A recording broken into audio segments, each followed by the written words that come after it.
Good morning, good afternoon, good evening. I don't know where you are on this world, this global game of 3x3, but we are at the FIBA 3x3 U18 World Cup in Debrecen. So you're seeing the weather forecast. They are saying it's gonna have a little bit of rain, a little tiny, little bitty. We are hoping that the weather broadcast is a liar. We hope it's a liar because we don't want any kind of drops. But we're ready for anything anyway. We had a little bit of rain last year. It did not bother us. It's Angelo Zagorakis, your host for this event. I hope you're doing okay. You probably remember me from last year, and I hope you do.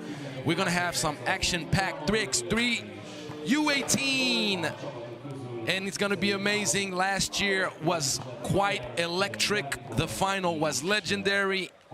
The highlights, the talent display, you name it, it was absolutely tremendous. We see my man DJ Lass hailing out of France. So, I have so many things to talk to you about. I have so many things to share with you, and you're gonna hear my voice for the next 5 days. Aren't you excited? First things first, aftermath. The rules of 3x3 are back. Half court, one hoop, you already knew that. 2 teams of 3, you got a sub. Sometimes people don't show up with the sub. They usually pay for that because the game is so tiring. A 12-second shot clock. The first team to 21. You know the rules. We're gonna have Pool A with Germany, Qatar, Tunisia, Democratic Republic of Congo, and Mongolia. And just so you know, I'm telling you right away, the landscape is quite different from last year. As you see, Estonia, Brazil, Slovenia, Serbia, and Morocco. Welcome, boys. First World Cup for Morocco, Thailand, Egypt, France, Japan, and Hungary. Obviously, France, the defending world champions, come out as favorites in this group. Latvia, Kyrgyzstan, Ukraine, India, and Israel. I told you. A lot less European teams, a lot less teams from all around the world. Yeah. So it's going to be interesting because when we're talking about World Cup, you can't do it more open, more broad than what we have in those brackets. We're going to start with game 1 in Pool B, and it's going to be Brazil going against Morocco. Never an easy matchup to play against Brazil. They got size, they're physical, and you better watch out for number 15, Isaki Duarte. Not even gonna say anything until you see him on the screen, because that boy right here looks like a man among boys. Look at this right here. Oh, physicality. We got Lucas Lima at almost 2 meters. And Isaki Duarte at 206. So if I gotta say it in feet, 'cause I'm French and half Greek, so we're all about meters and centimeters. But if we talk about feet, that would be a nice 6'10", yeah, close to 6'11", 6'10". So yeah, Morocco, they got some size too. Number 4, Adam Amari. But not the same kilos.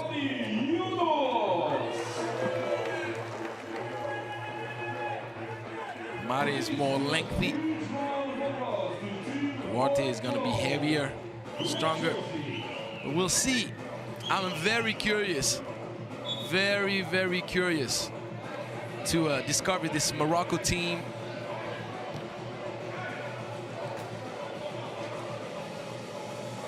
Morocco as a federation is quite unexperienced. We've had a few participations at the youth level back almost 10 years ago, and then 3x3 kind of disappeared. So we are very happy to see that Morocco is back in the 3x3 landscape.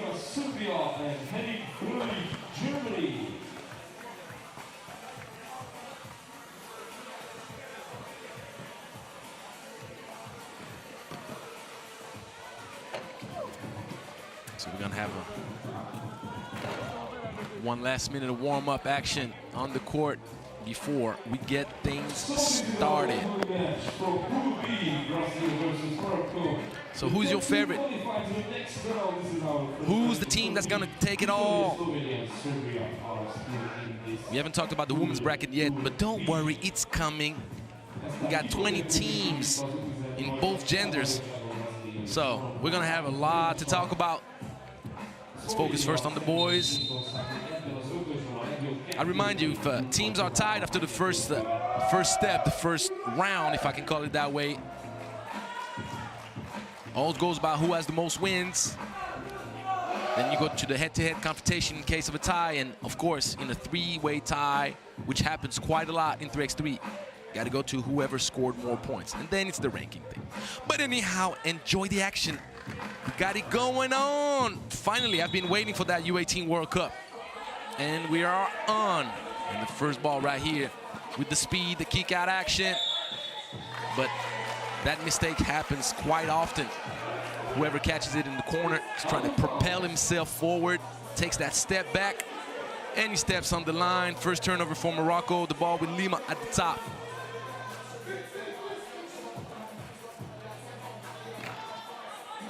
First shot from Lima. Foul. I remind you, in 3x3, you do not have individual fouls. It's all about team fouls. After 7, the team is in the penalty. The speed. Oh, mama, the switch of hands, the hang time. Duarte could not do anything. Bashar with the first highlight of the day, not even 30 seconds in. But right away, Sake just showing, hey, man, you're gonna leave me down low, and that's a foul. Automatic foul. You gotta give landing space to the shooter. So Bashar starting off hot for Morocco with an opportunity to add another 2 with the free throws. Whenever we can, I need to see that highlight again. Just switching her hands like that. Whew. I'm telling you that's one of the main things about the U18 World Cup is you discover talent out of nowhere. Those kids are unknown, obviously. The nice backdoor cut, the bounce pass, and putting the lead is Duarte once again. Bashar, great look. You got to finish down low though. Amari. Got to go up a little stronger. That's what Bashar is telling him. Got to finish this. For those that know me, you know what I'm going to say. Got to finish your breakfast under the rim, son. Can't spoil that. Backdoor action. Trying to go for the alley-oop. That's going to be the first team foul against Morocco. Bashar going at the ball.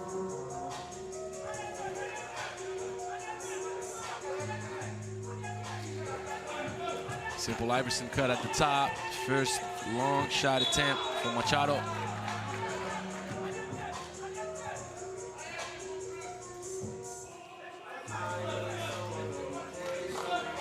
It would be quite the shocker if Morocco can pull out a win against Brazil.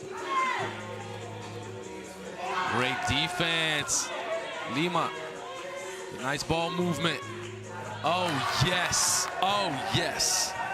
Rami Yunus giving a 2-point lead to Morocco early. And those kids need to watch out with the help. Oh, Hezi left him in the dust, the kick out. You need to make that. Ooh, that would have been nice. But I like what I see from the Moroccan kids. There you go, nice ball fake, but he shuffled his pivot foot a little too much. Slipped a little on the go. In the NBA, they don't call that, but we are in the FIBA rules, so you got to make sure you got your footwork clean. Lima attacking opposite of the screen. And once again, easy money on the offensive board. Saki Duarte. 5 seconds. Shara thought about it. Got it off in time. Ball touched the rim. Good hands.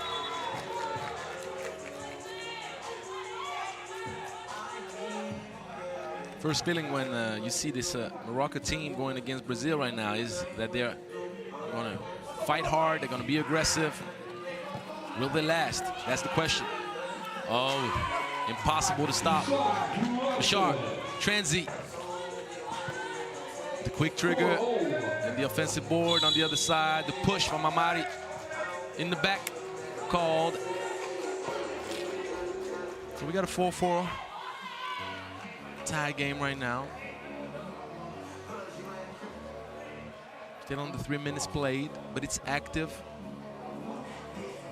We've seen already quite a few highlights from Morocco, especially from that boy, Hamza Bishar.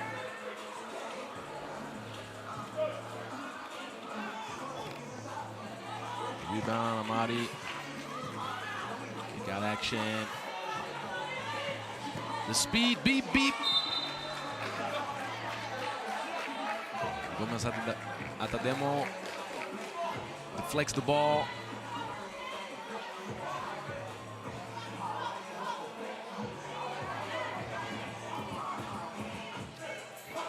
Shot, one dribble.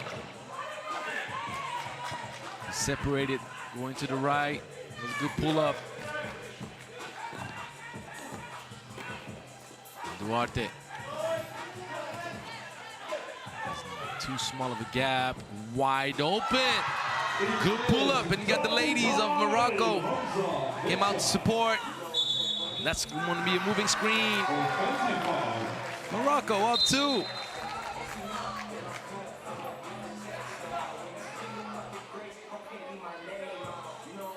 This boy right here, Hamza Bishar and Rahain Soli.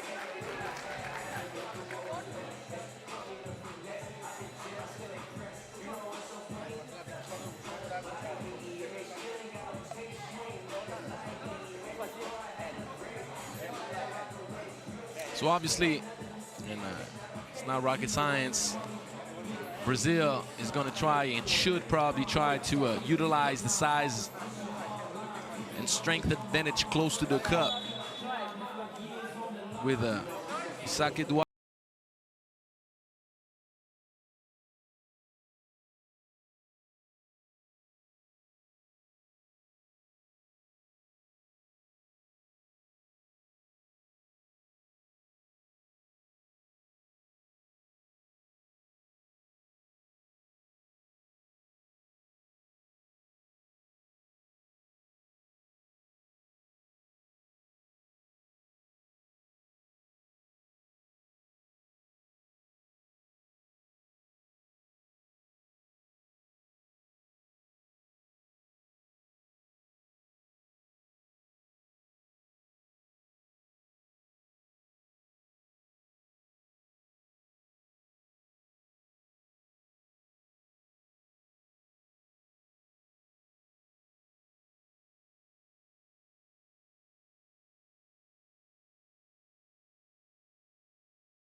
fast break, left hand finish, the connection. Solhi and Bashad giving a 3-point lead for the first time to Morocco. Active hands.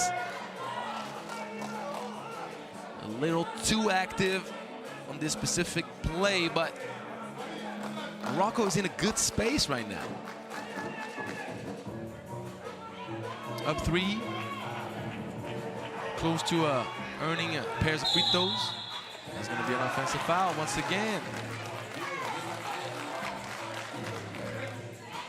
Brazil needs to set their feet. The Brazilian kids need to set their feet a little better. Hold it before doing any kind of rolling motion towards the cup. Uh-oh.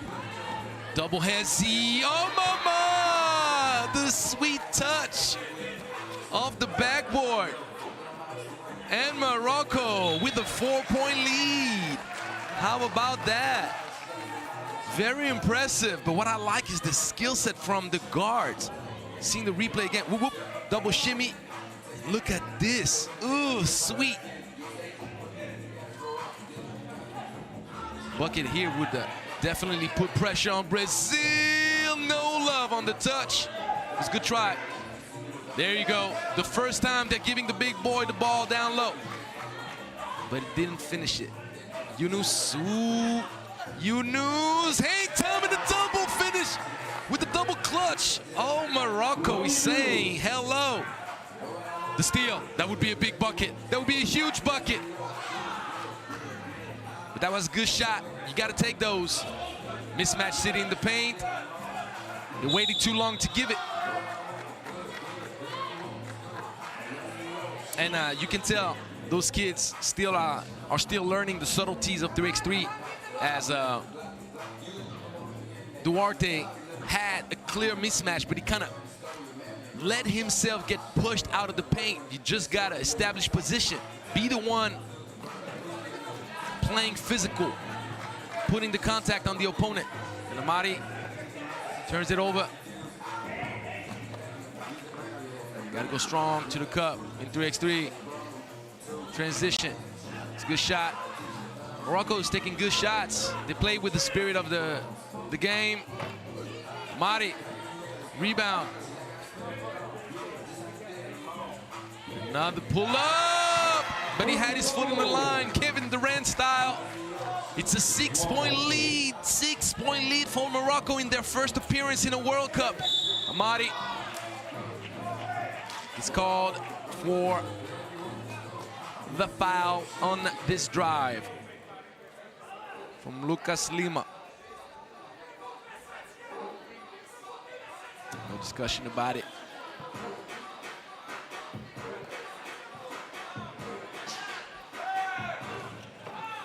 Lima misses.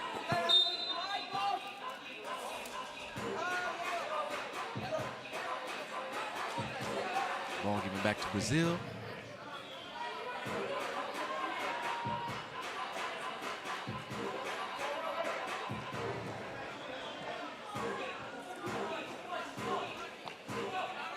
Two-man action. The screen was not set. And Amari staying back. It's a good choice. Going opposite of the screen. The left hand. And Amari. Oh! Ho, ho. Grant Hill drinks Sprite, if you understand the reference. Yeah, I know you're the new generation. You may not know it. I'm almost 40 years old, but there was this Sprite commercial at the time. Grant Hill was the hot stuff in the NBA landscape. And the whole deal was a kid saw Grant Hill drink Sprite, so he goes, drinks some Sprite, and he then goes to the playground and says, well, since Grant Hill drinks it, then I'm gonna get the same hops. And he just gets just thumped on the rim, kind of like what Amari did. So you get what I'm trying to say. Anyhow, Brazil in trouble. How about that? Brazil in trouble. Still a long time to play, so let's not rush to any kind of conclusions. 4 minutes is like an eternity in 3x3, but Brazil cannot afford to foul any longer. And with the hardship they've had in scoring right now, Lima heard me talk about their difficulties, and he then steals it. Goes right back, Dime City. With the good hands, the good help from Rami Yunus. It could have been a huge shift in momentum right now with 3 straight points, but Morocco still in control. Lima gets locked up right now. Steal. That's a great shot. After the steal, if you get daylight like this, you got to take it. Lima could have changed completely the game. Knocking it down. That's going to be a travel. The fake was good. Solhi had Duarte jumping, but then if you can't maintain your pivot foot correctly, it's a turnover, buddy.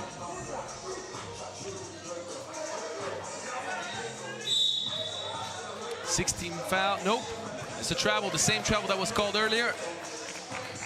So Morocco still in the lead with the ball, and now there's pressure on the Brazilian defense. Any new foul will result in 2 free throws. And Bashar knows it, and Bashar goes right to the cup. Tough contest from Lima.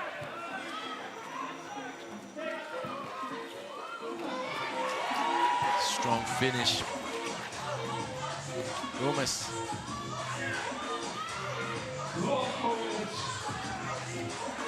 Morocco now. Can't find it. There you go, Duarte. And Duarte gets called for the offensive foul, though. I like the aggressiveness, asking for the ball, going right through the middle aggressively, but you can't throw out the arm of your opponent the way he did.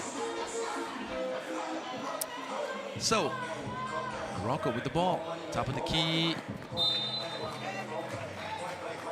It's not the first time that the Moroccan guards get the advantage, but they get the ball deflected from behind.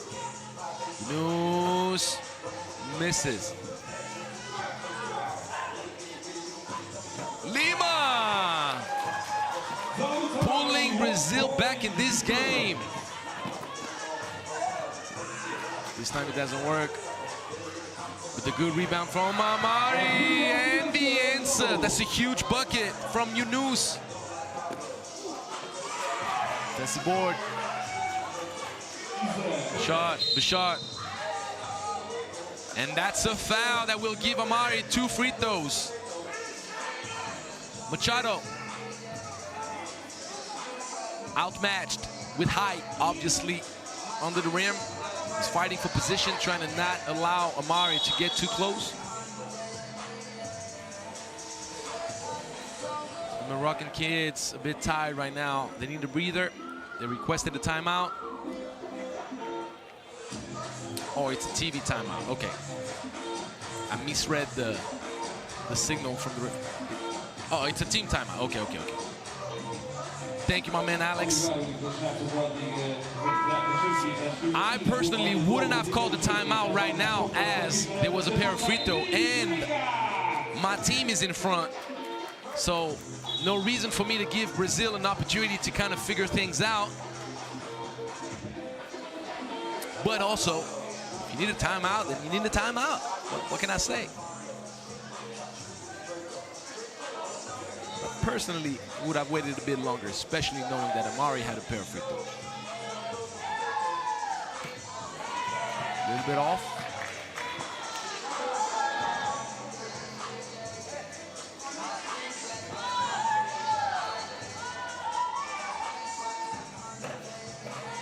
And no love on the bounce. Amari, good defense. Duarte. There you go.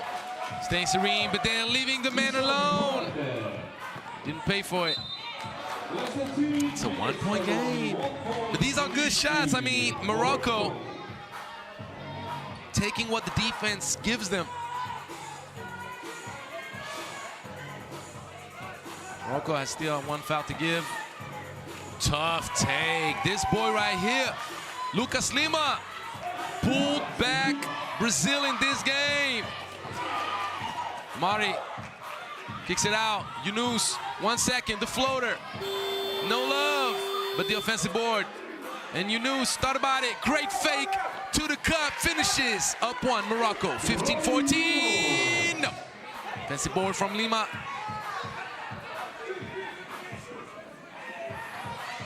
Two-man game, well executed. Duarte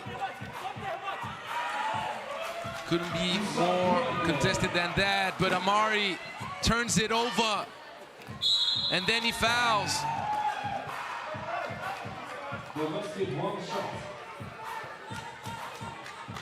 Amari, unfortunately, kind of rushed on the outlet pass. Unfortunate turnover for Morocco, and the opportunity now for Brazil to take the lead with under a minute left in this game. And he does.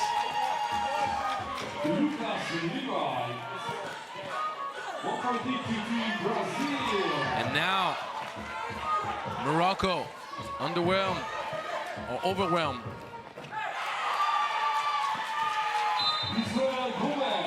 Overwhelmed now, kind of feeling like this game is getting out of hand, and that would be a heartbreaking loss for Morocco. And Brazil would be quite happy escaping with a win. A tough battle. This game is not over. Reminder, both teams now in a penalty shot.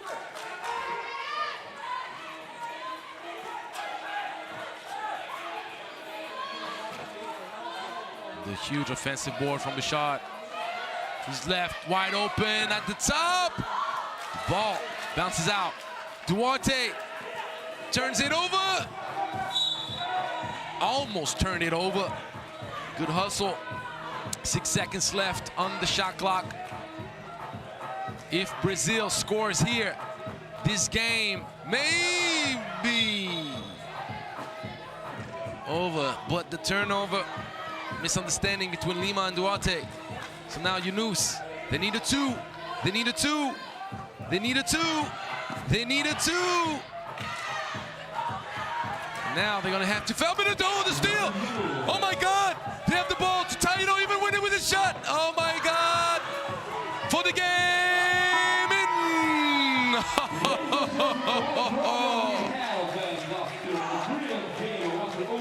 And Morocco loses a game they were more than capable of winning.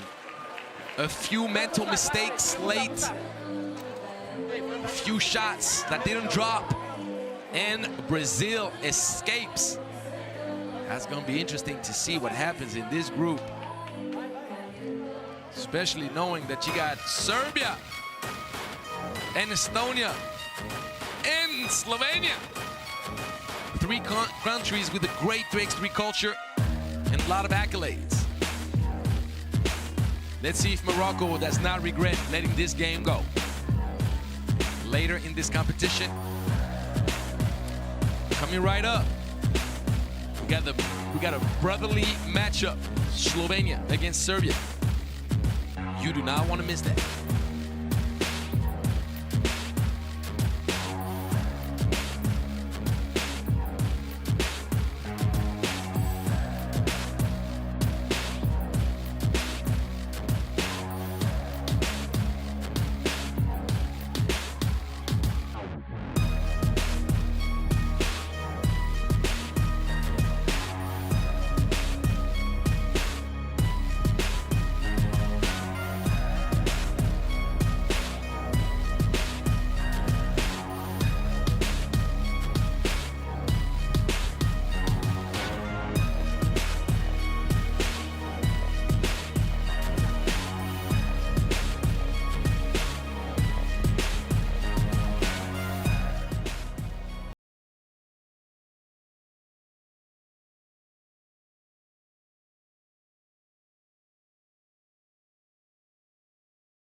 Please welcome the teams. First with Team Slovenia, wearing the number 12, U18. With number 15, Erik Gustin. Number 7, Filip Razdepšek. And with number 1, Ene Gergely. Please welcome Team Slovenia, white jersey.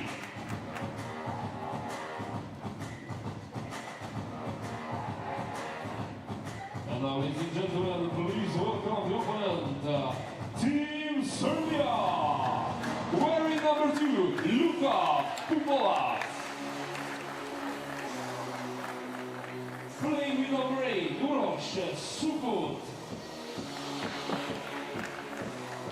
With number 13, Igor Jokic. And with number 12, Luka Dmitrijevic.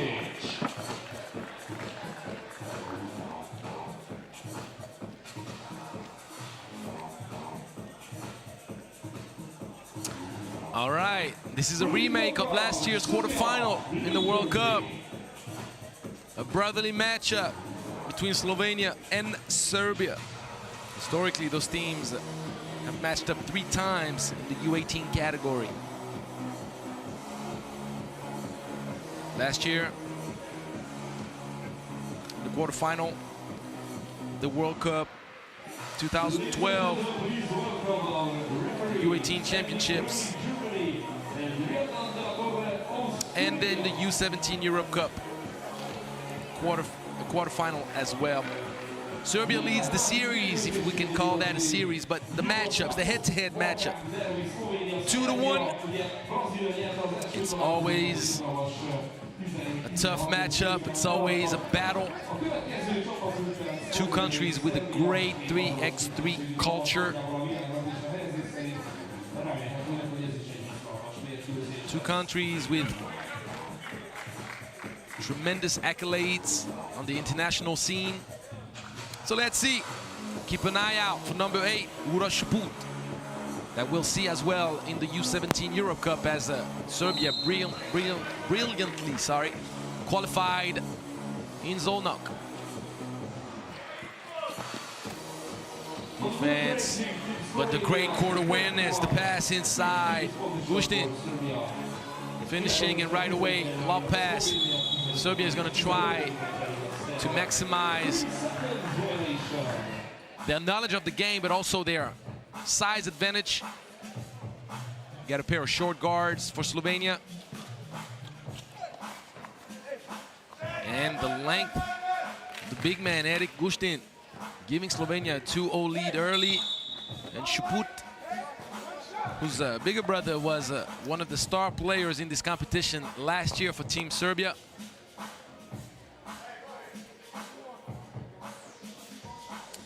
The Suput family, it's in their DNA. If you think of the father, played for Partizan.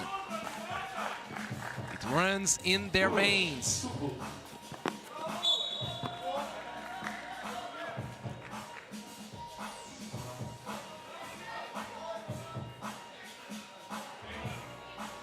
So it's the second game of Pool B. Strong group. Great take. Left-hand finish from Luka Pupovac. Now it's a tie game. Spin action, using the off arm for protection. Nice finish. Renner keeping Slovenia on top. And now second team foul against Slovenia.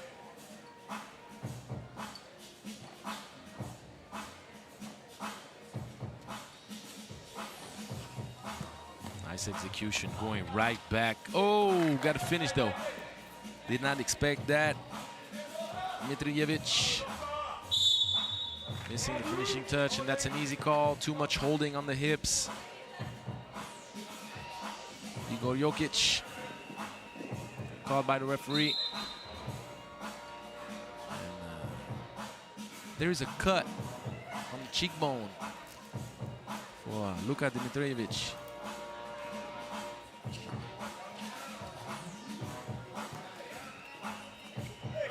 Good hands, ball deflected, 4 seconds left.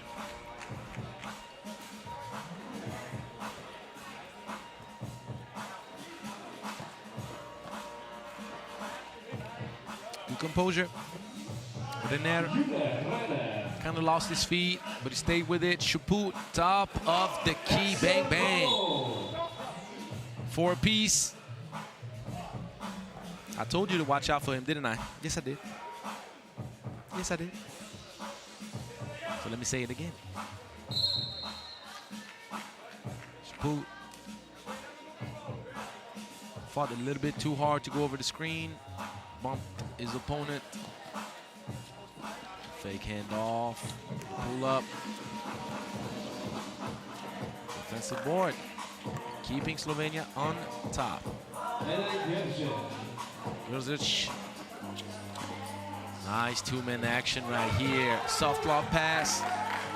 Jokic finishing.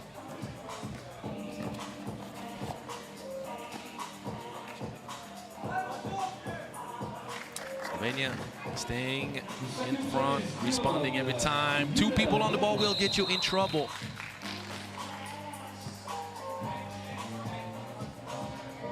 Slovenia got a little bit lucky as Dimitrijevic did not clear the zone. His foot was not behind the 2-point line. You got to pay attention to those details because it could be costly. Nice fake, composure. I call it the Larry Bird, up and under. Get the defender off of you. And once again, good execution of the 2-man game. Slovenia needs to figure out their defense right now.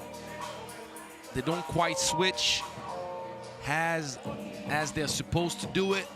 They're offering opportunities for easy dives to the cup to the Serbian players that are more than willing to oblige. Miss free throw, keeping Slovenia with a 2-point lead. ISO mode activated. What happened though? The flick of the wrist was awkward. Missed opportunity, and Chaput is trying to tie this thing to 7 apiece, but he missed the open look.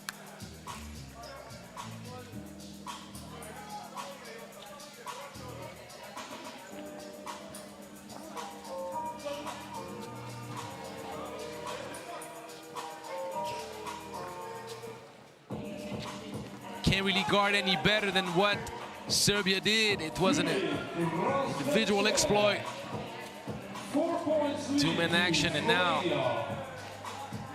Slovenia with a 3-point lead with the answer. Pupovac.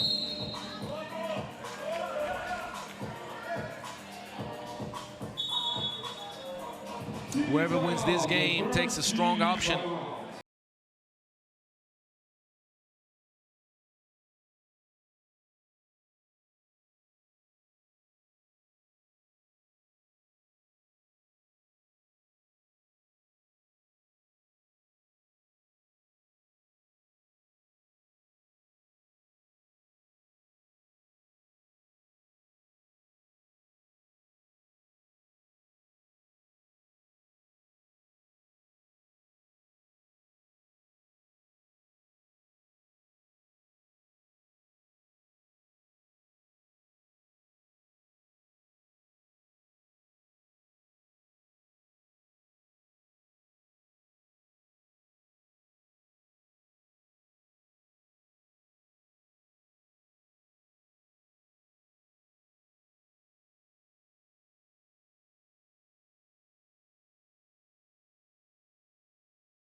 Bubovac brings Serbia within 2. Will be a big hit.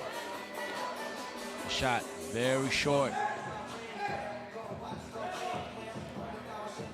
It's going to be an offensive foul call. Jokic just too eager to dive, the push in the back.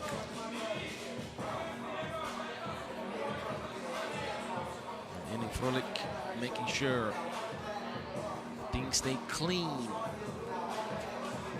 15 fouls for Serbia. Contest. Bubovac with the left. Finishing strong. 1 point game. 1 point lead at halftime to Slovenia, 10-9. And Shaput making sure he has his teammates back. Block.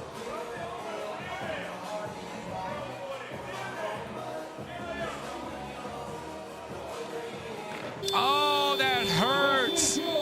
That hurts. And he wanted the foul as well. Razdevček. Huge bucket. The wraparound pass on the pick and roll to show in all 3x3 academies. That's how you execute it. And the big man showing he has some touch. Not enough touch. Bubovac. Easy fake, easy drive. Back to a 1 point game. In 3x3, you gotta play until the very end of the possession, be it offensively or defensively. This miracle 2-point shot from Razdevček enables Slovenia to stay on top. The foul. Too much body bumping. Grzic will go to the line to try to give a 2-point lead back to Slovenia, but you have a feeling that things can go either way in this game.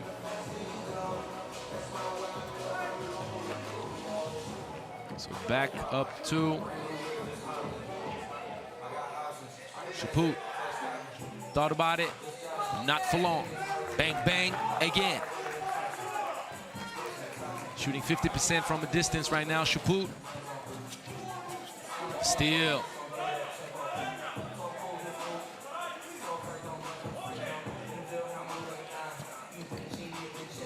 Good patience, got to finish though, Dimitrijevic. And that's a bad foul for Serbia. A lot of holding, and this time the holding propels Slovenia on the line for 2 free throws. 13 apiece.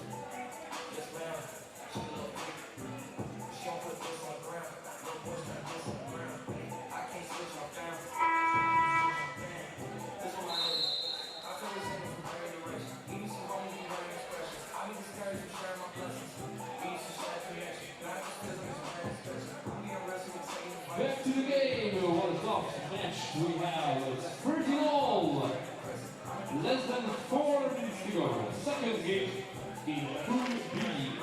So Jure Renner with an important pair of free throws. Makes the first one. I remind you, first team to 21 wins the game.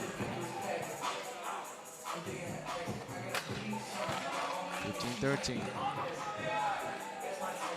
2 people on the ball will get you in trouble unless you have Renner on the back end protecting the rim for you, and that's going to be another foul, which means that now Slovenia has an opportunity to pull away at the best of times, and that's a clean block. You can't get any cleaner than that unless your name is Mr. Clean. And that means that you have no hair and your skull is shiny. So, missing the first free throw, Jure Renner. Not the second. Up 3. Can Serbia turn things around? Remind you, they're the defending finalists.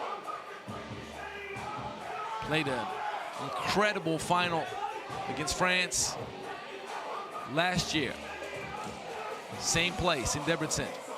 Chaput, great take. Serbia cannot afford to foul. The turnover. Good defense, Chaput. Had position. His teammate did not feel comfortable, and that's gonna be a foul on the Europe step from Igor Jokic, giving him a free throw. It's only the 14th foul against Slovenia. Still got 2 more to give before getting in bonus land.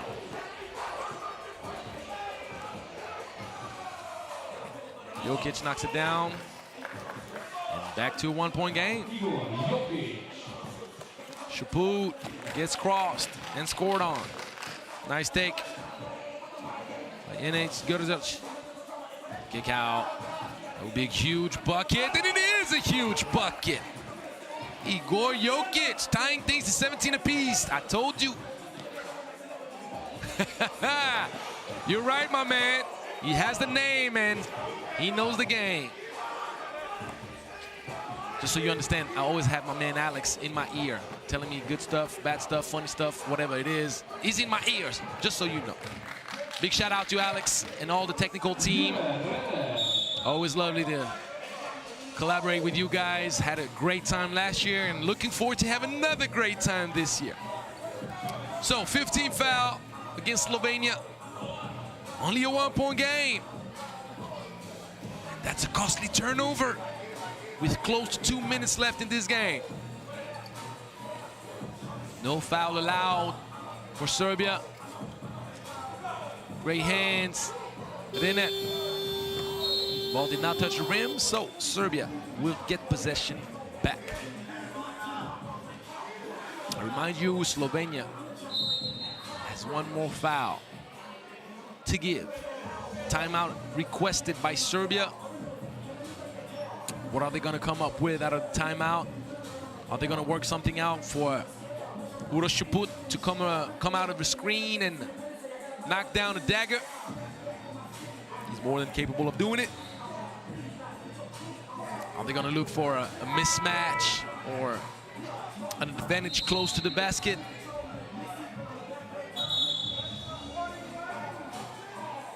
Warning against Slovenia for coaching.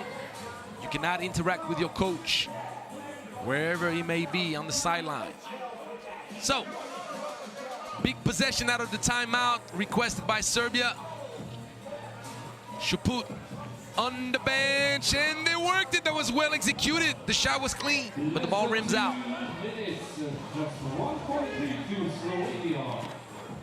Good dish in the tie game.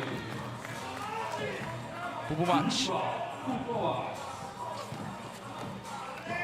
And that would have been an important finish, but the ball is a bit cruel with Gurzic.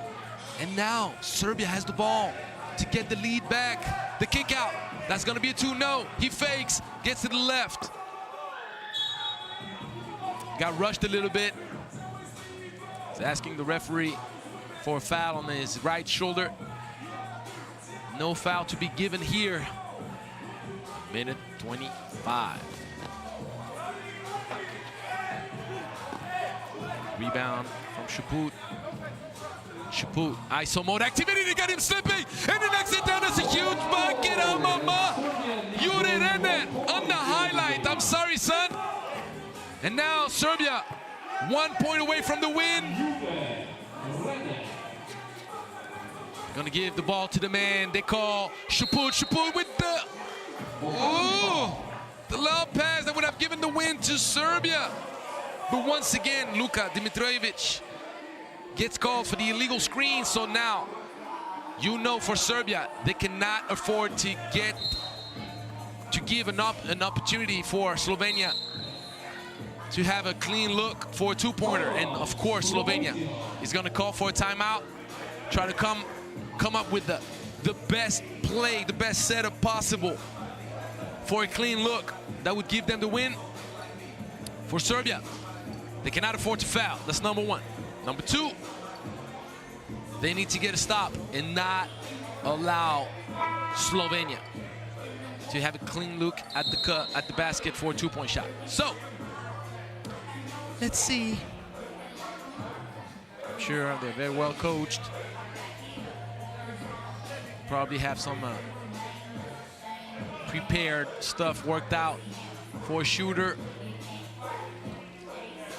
And the flare, he doesn't take it. Shuput, good defense. Uh-oh, that would be an open look. That's for the win! And they won! You know what's funny? Grzic did not even realize that he won the game. He knocks it down. He was ready to play defense again. Come on, son, you gotta celebrate. That's a game winner against Serbia, 21-20. Look at it. He scores. He's like, all right, who am I guarding now? Nobody. The game is over. 21-20. This game kept all its promises. It was to be expected. Slovenia wins a thriller in Debrecen. We've had two really nice games to start the competition. Morocco coming out and showing out. And then Slovenia and Serbia battling, and Slovenia came out on top. There's a good chance that we could see both these teams in the quarterfinals. So we'll see. We shall see. Now we're going to the ladies, and it's going to be Poland going against Chinese Taipei. Pool D, game one, coming right up.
Okay, so the boys started off the competition hot, two good first games, and now we're going to the ladies bracket. Egypt, Chile, Latvia, Democratic Republic of Congo, and Tunisia in Pool A. In Pool B, which is the one we're going to be dealing with very soon, Germany, France, Brazil, United States, and Hungary. This is just the group of death. Let's just call it the way it is. I'll tell you more about it in a minute. Ukraine, Japan, Lithuania, Spain, and Morocco in Pool C. It's going to be interesting to watch as well. And Pool D, which is what we're dealing with immediately, Thailand, Poland, Mongolia, Malaysia, and Chinese Taipei. So, this Pool B in the women's bracket, it's like, come on. France, United States, Germany, Brazil, and Hungary. Are you kidding me? But let's focus on Pool D right now. A quite open group. Chinese Taipei, Malaysia, and Mongolia. Along with Thailand, we'll try to battle the group's favorite, Poland. Team that's going to be the most physical, the lengthiest. It's going to be interesting. Ladies and gentlemen, white jersey, Team Poland.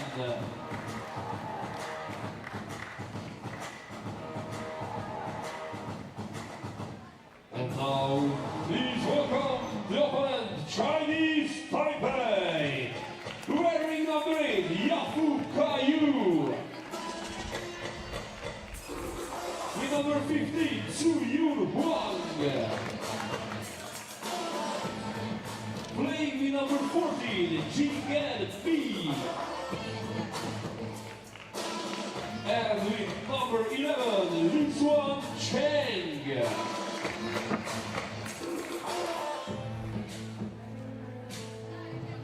Chinese Taipei.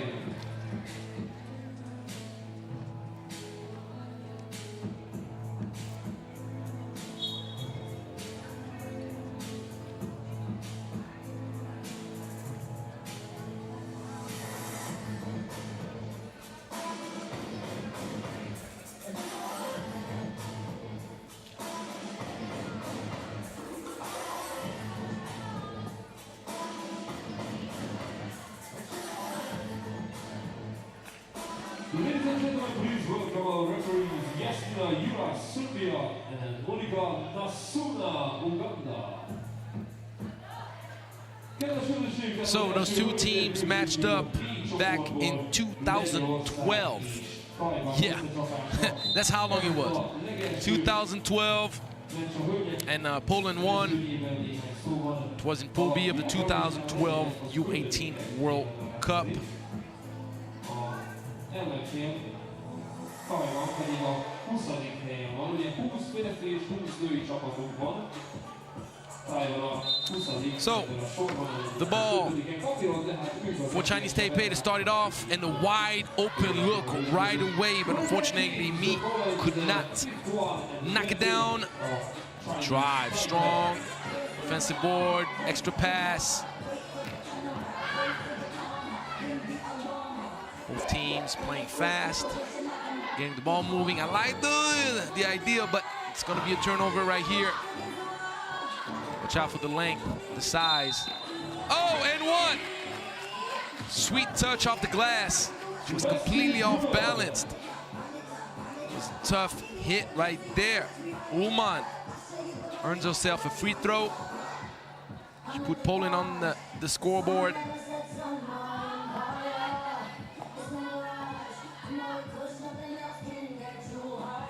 That's going to be a 2-zip advantage early. Cookies, no. You gotta watch out. You know Chinese Taipei is gonna look forward to launch it from a distance to try to keep things interesting for them.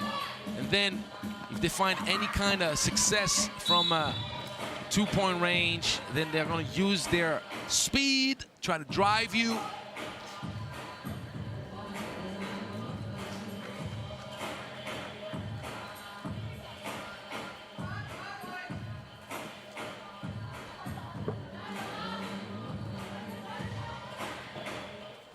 The elbow. The ball is going to be earned back by Chinese Taipei. Anytime there is a jump ball situation in 3x3, we give the ball back to the defense. If you didn't know, I just reminded you. Nice execution right here. Physical defense. She's going to have to shoot it. She does. Almost had it going down with the glass.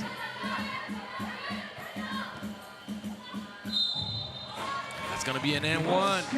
She fought really, really hard to get that bucket going. Borzinska could have been called for an offensive foul with the hook right there, but she withstood a lot of bumps on this drive. In the end, she earned herself the free throw, and now it's going to be a 4-point lead. Good defense by Chinese Taipei. Daylight, there you go. Well executed. Defense did not jump out enough. Offensive board. The answer. Estonia made sure that she did not let Caillou bring Chinese Taipei too close, too quick. Flash. Things go fast in 3x3. Chinese Taipei needs to make sure they stay matched up or the score can get ugly quick. Ball deflected. Good hands by Yulia Yezyorna.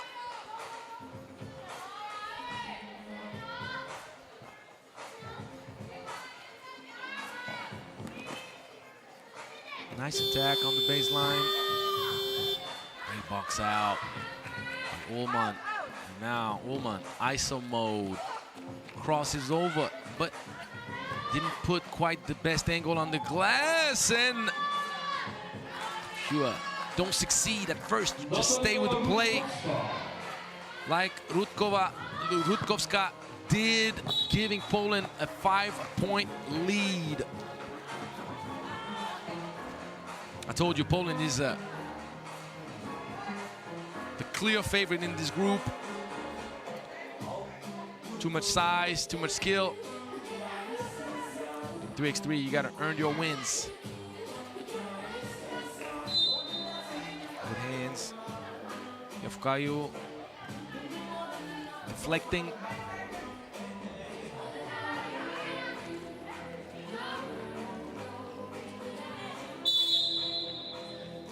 That was a matchup that she was never going to win. Caillou with the smart foul, pushing in the back. Rutkowska. 14 fouls, Chinese Taipei. 14 fouls against Chinese Taipei, and that's going to be another one. Once again, if they switch, the size advantage in the paint is going to be just too much to handle for Chinese Taipei. They got to figure something out. They're going right back to it, the flash. And they're going to do it all game long if they're allowed to. They literally went 3 times in a row to the same setup. Doesn't really matter who switches. It's going to be a foul. Natalia Rutkowska.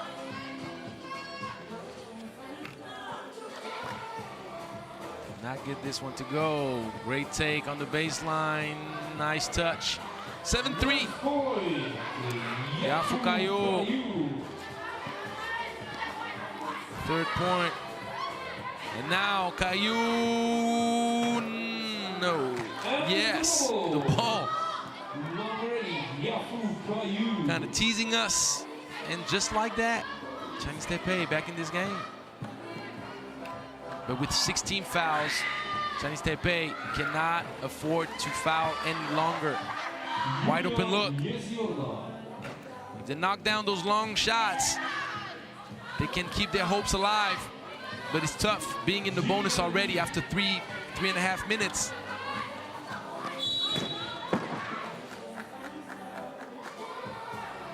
Late call. It's going to be 2 free throws. TV timeout, the first TV timeout. A little bit generous, but as we know, physically, Poland dominates. And after 4 minutes, 17 fouls, it's going to make life almost impossible on Chinese Taipei to stay in this game if Poland plays smart and execute with the right game plan, which is to pretty much do and keep doing the things they've been doing.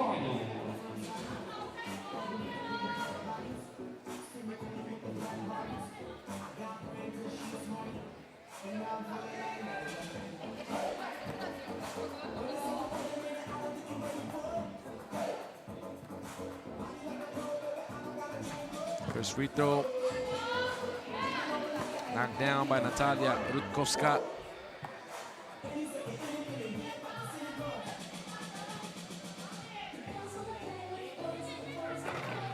Two for 2. That's a turnover. Ball got cleared.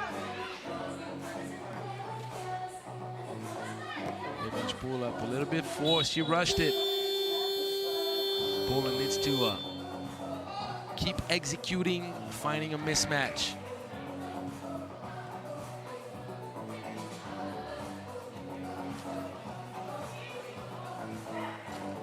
And another turnover. Nice pass on the baseline, the attack, the finish. Great aggressiveness. Borzinska.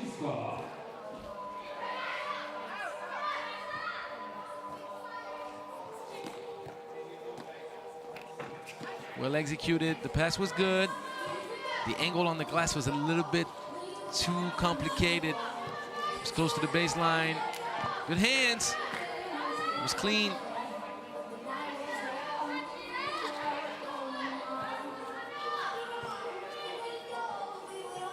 Post up, well executed.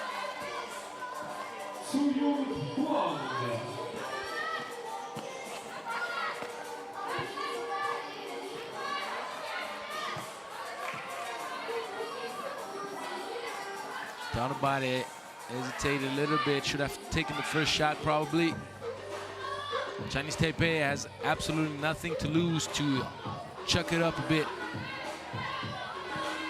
Good patience.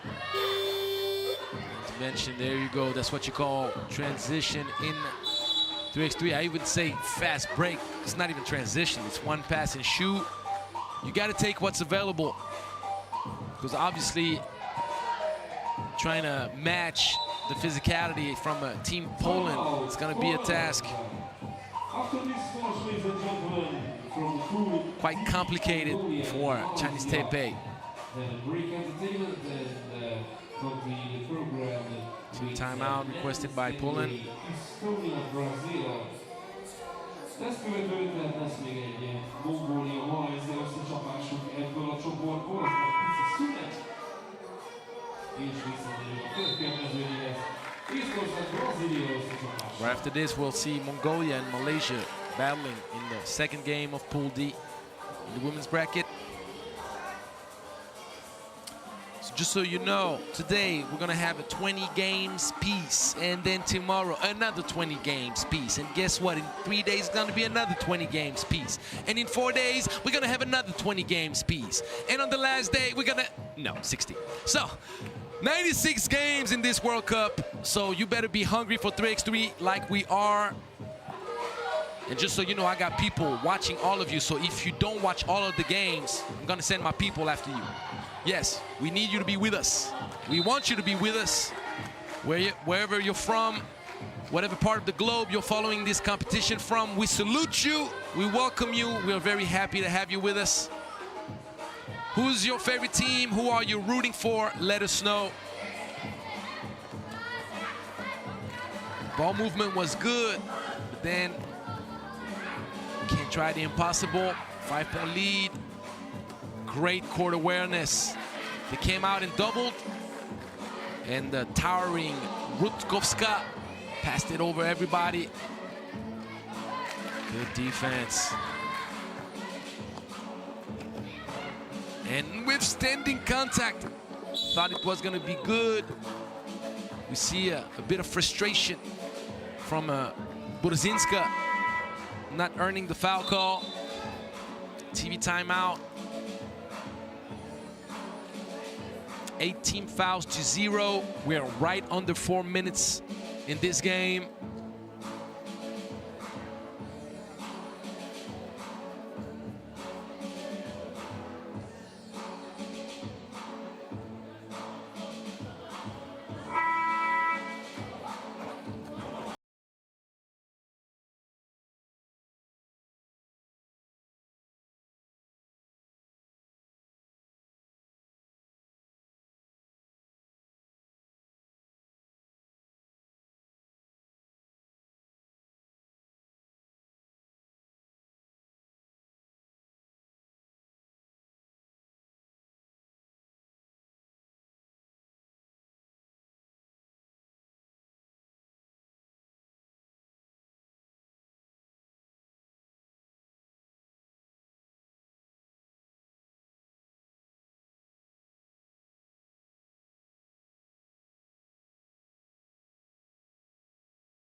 Taipei had the shot and a foul call in its favor at the same time. Unfortunately,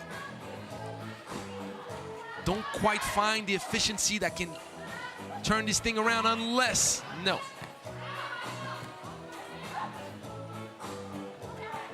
The take, the kick out. Chang, booyah! Whoa. Chinese Taipei making things quite interesting. But she's really tough to guard down there. Oh, 3x3 action at its best. Back-to-back long twos, and it's a 15-15 game. Offensive foul, and Chinese Taipei recovers the ball with a little bit over 2 minutes to go. And the hot shooting that can make Poland back up and doubt. How about that? Didn't expect it, did you? Did tell you things can turn around, especially now with the sweet flash, the fake back pick action, and the sweet dish. 16 apiece. This game is awesome. And me giving it up. Another open look at Chinese Taipei's up 2. Under 2 minutes. Completely turned it around. 18-16. And the block. The ball. No whistles left or right. We'll see. Clean block. Super clean. The ball given back to Poland. A new 12-second shot clock. Is Chinese Taipei going to shock the world? And that's not a good foul. Clearly not a good foul. Unnecessary one. Yafukayu holding way too much. Made it too easy for the referee to call the foul. Yasmina Yuras had no other option.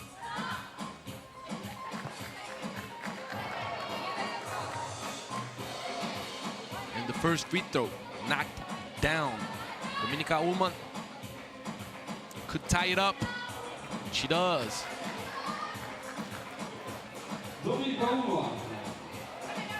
Me using speed, mid-range pull-up, and the offensive board. Good scrappiness from Chinese Taipei. Chang once again with daylight. Isn't Poland going to learn? You cannot afford to do that.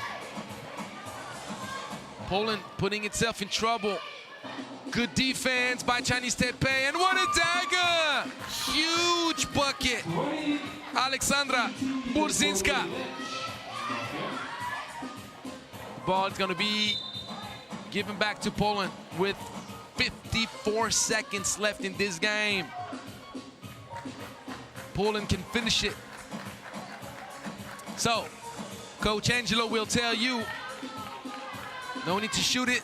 Find a mismatch situation and give it close to the basket since they cannot foul. But if you give me a wide open shot like this, and I have time to tie my shoes before I take the shot, then I need to take it. I don't have another option. Look at this, like literally. Okay then, boom, boom, see you later. Ullmann with the game winner. 22-point win. Chinese Taipei though came out aggressive, shot the ball. And the coaching staff for Poland happy about that win. There is no easy win in 3x3. Much respect to Chinese Taipei.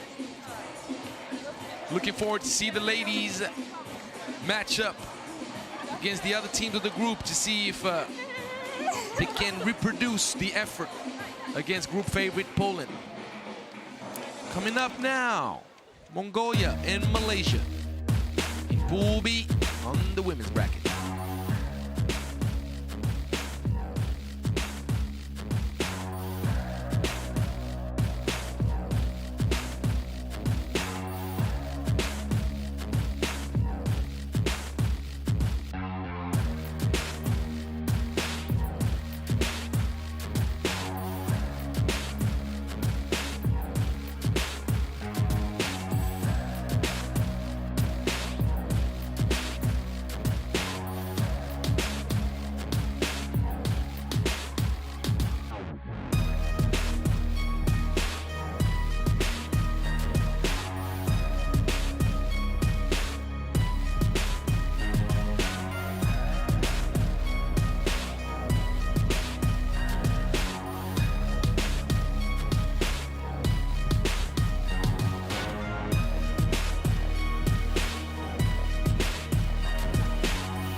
our next match, Pool D Mongolia, Malaysia. Please welcome the teams. Starting with Team Mongolia, wearing number 15, Ekin Gansuren. With number 10, Nandi Kusel Nyambiar. Wearing number 16, Mo Erdene Batsoy.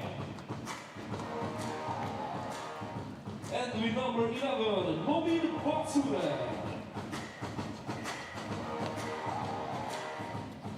Please welcome Team Mongolia, white jersey.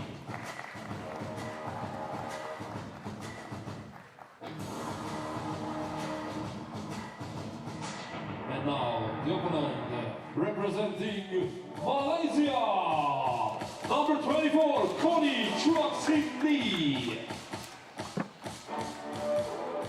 Wearing number 9, Shin Kwik Tan.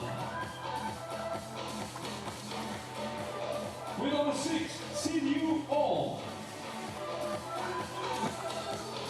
And leading with the number 10, Sami Tan.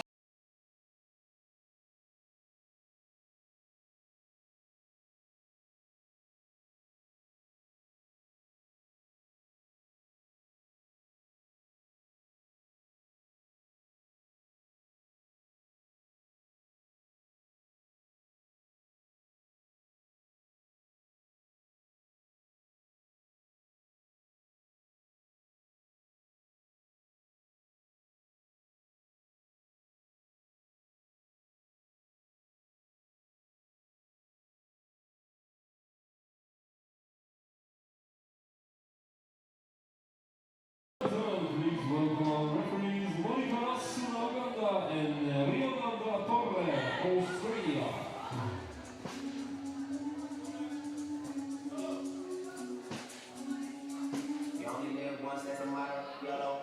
All right, Mongolia and Malaysia going at each other for game 2. Got to give a shout out to my boy DJ Lass, getting me right. And if you can't hear it, I'm sorry for you. First two-point shot attempt for Mongolia. You know, in the culture of this 3x3 program, they're gonna just shoot it out. The men's program, the women's program, the identity is the same. And as you see, second straight two-point shot attempt.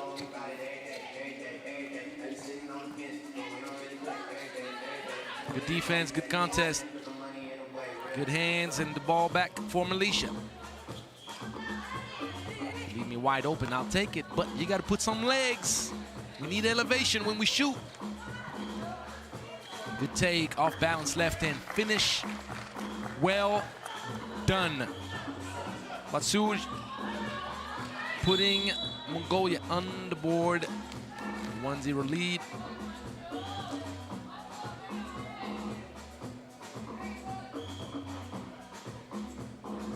Both teams want to start their competition on the right foot.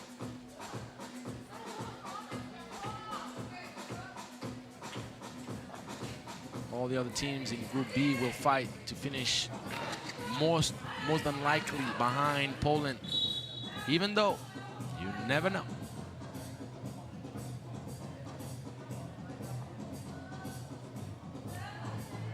But the first game always is very important.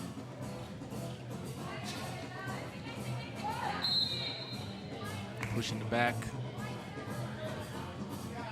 Batsuren contesting a bit too much.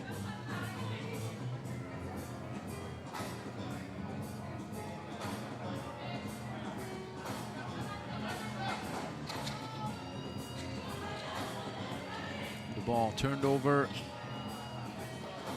Attack on the baseline. Great angle. It was tough. Good job. 2 points. Batsuj then gets called for the foul.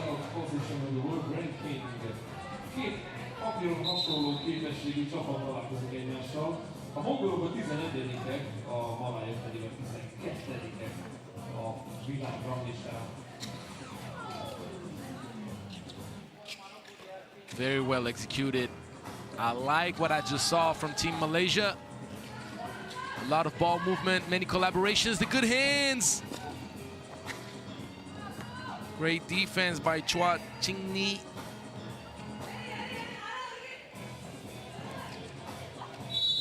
It's gonna be a foul. Is it gonna be on the ground? I believe it is.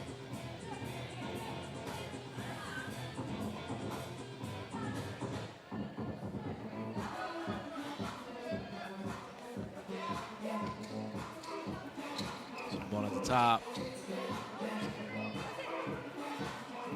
Gives it up. A nice little dribble. The shot looked good. Right away, taking it by herself. Responsible of all 4 points for Mongolia so far. Bolor Batuj. The first bucket for Malaysia. Two people on the ball will get you in trouble. Whenever you have two-lady action, you need to communicate, figure out what you want to do defensively, but you cannot end up having two people stuck on the ball. It's just too easy for the opponent after that. Wide open layup. These kind of situations just hurt you too much.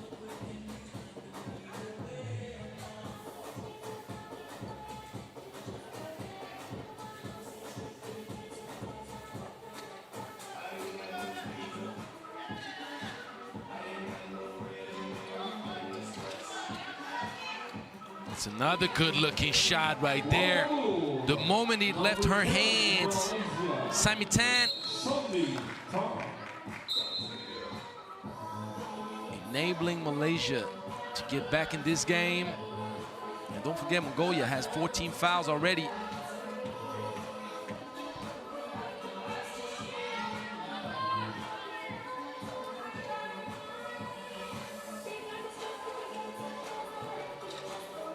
Action, mid-range. Was a good shot. Wide open, you gotta take it. Maybe the footwork was not the best one.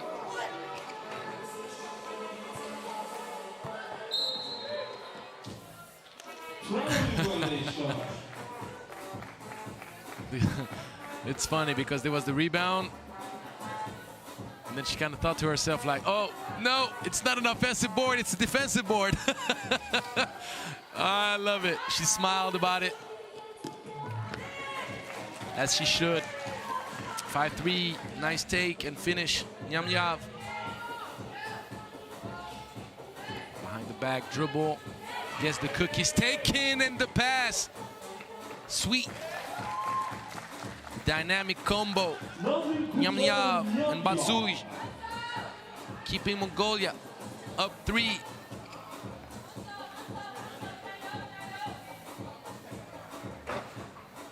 Keep shooting that thing.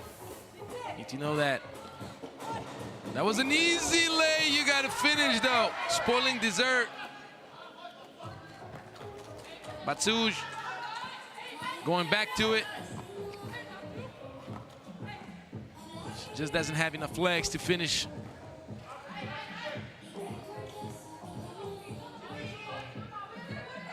Good contest. Not enough elevation. This shot from Connie Schwartzini.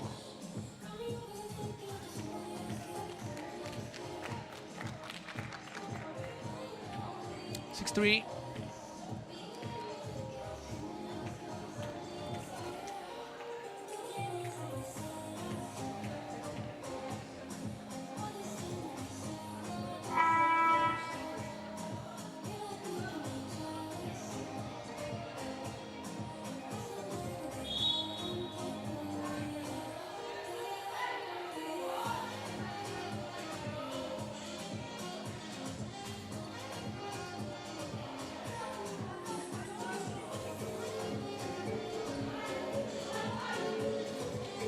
Patent play from Mongolia. Good defense. Malaysia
happen once again. Offensive foul. Another offensive foul.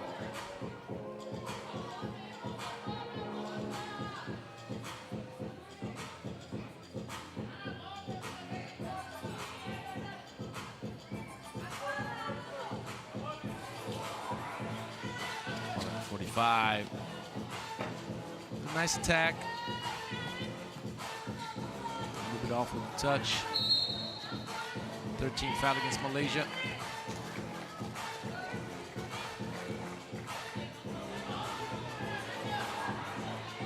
Too many hands on the opponent right there.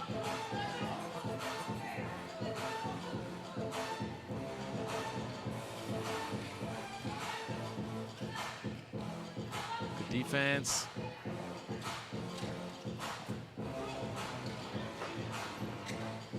Malaysia still in this game, especially now that the bonus is against Mongolia. They can count on the individual skill of Samitan. It's a three-point game only.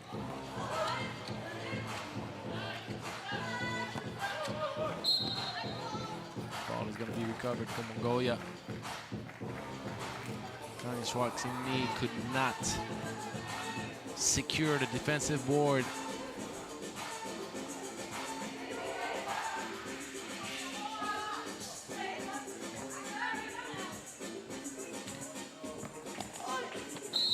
And it's going to be an N1.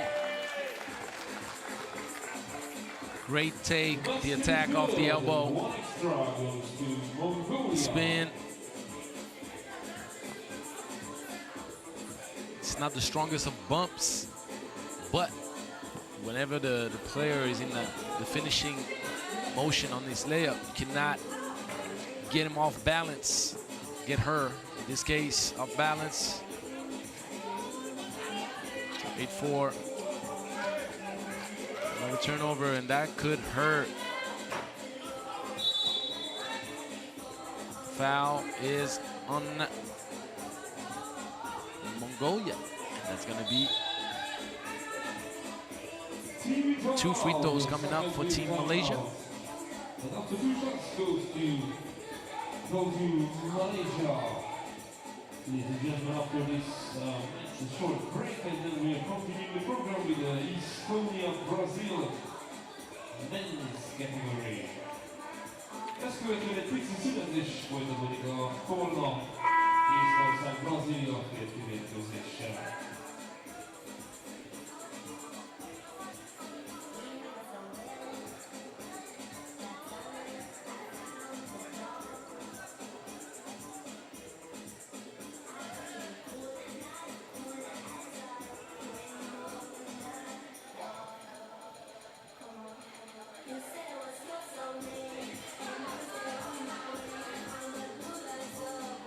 Referee checking a few details at the table.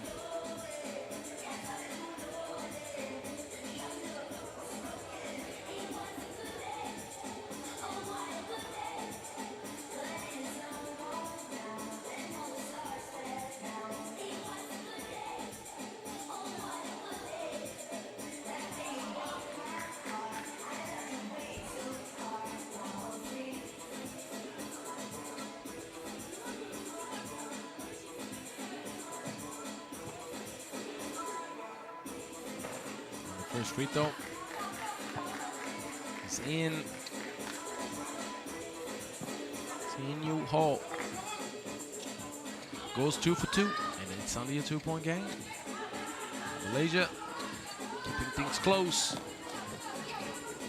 Good composure, but you got to finish down there. There you go. Staying with the play. Tsui keeping a 3-point lead at the block. Fighting the offensive board. Samitan managed to keep her hands on the ball, give an opportunity for a teammate to score. 15 foul against Malaysia. The dynamic of this game is a little bit weird in the sense of Malaysia being dominated, but with the bonus in their favor and the way Mongolia has been missing layups and lacking efficiency from a distance, things can go either way at this point, especially if you have the luxury of having the efficiency of Sami Tan. 2 points difference. Once again, another one.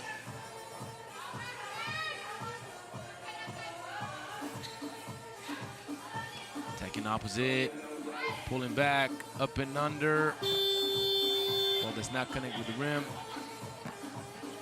Good take, baseline. Nyamyab.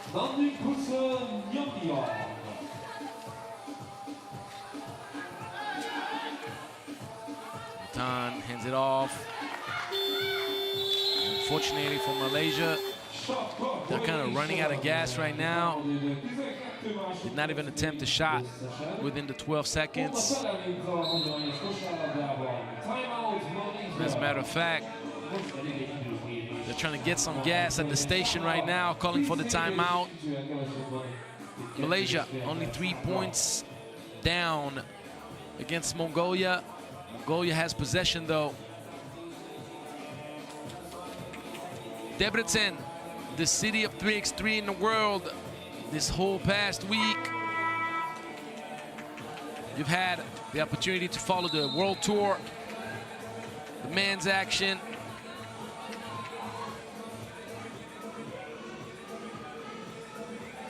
Hajdú-Bihar came out on top, and then the Women's Series, and now the U18 World Cup, all at the same place. That's love right there. Good use of the backboard. Patsurin giving a 4-point lead to Mongolia. Fake handoff.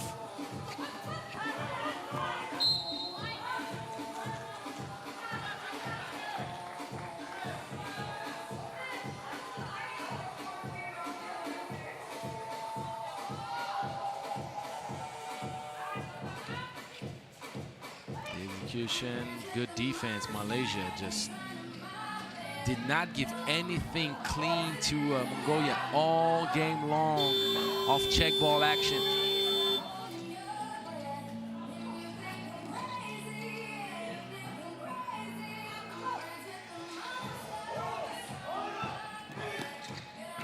There you go. Backboard once again. It's a 5-point lead. Nyamyab, one of dynamic contributors for Team Mongolia in the first game of competition.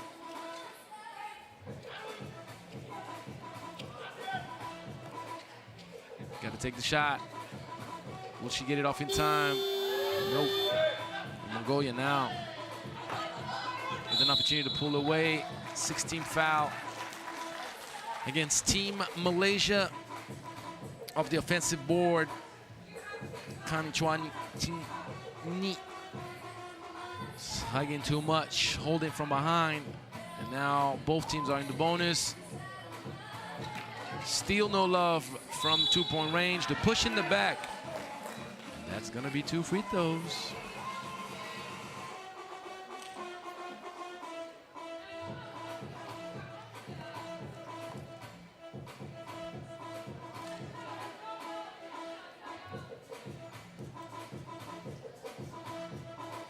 Matsui just too eager to go for the offensive board, pushed in the back.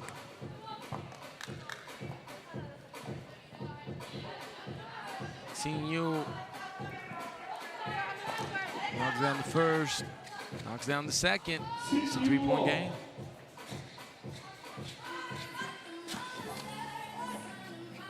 Once again, another layup missed. Wasn't the easiest one. Won't lie to you. Oh, the ball slipped clearly. We saw it right away. Not the prettiest of games. I won't lie to you. Great two-lady action on the wing. And now Mongolia is more than likely going to walk away with the win.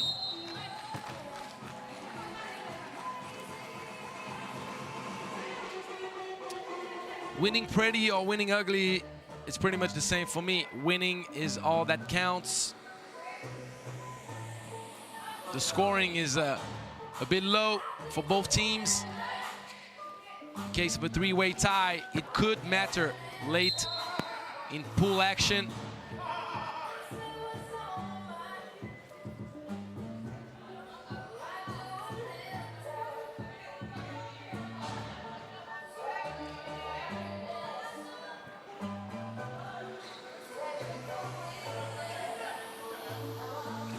Oh, very nice.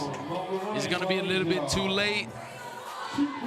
It's very likely the clock running out.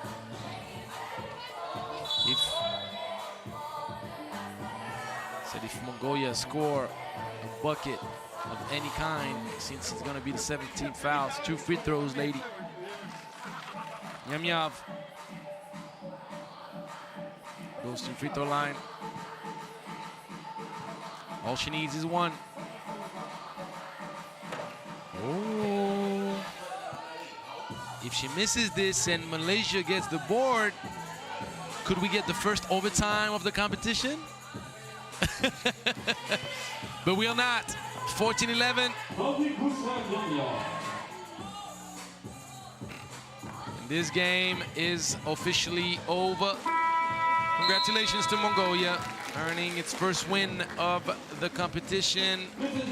And Malaysia battled, we got outmatched. So we're going back now in Pool B. It's the men's bracket. Estonia matching up against Brazil. It's coming right up.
Ladies and gentlemen, second match for Brazil and the first for Estonia, Pool B. Please welcome first team Estonia with number 2, Espen Mägi. With number 1, Georg Metsaurg. Playing with number 4, Karmo Kyrk. And with number 3, Gerrit Lehe. Please welcome, first time here in Debrecen, to Estonia, white and blue jersey.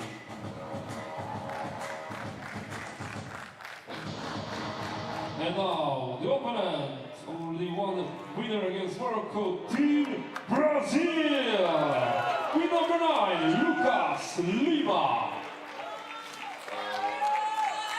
Playing with number 10, Artur Machado. With number 7, Israel Gomes. And wearing number 15, Isaac Duarte. Please give a huge round of applause, Team Brazil. Great jersey.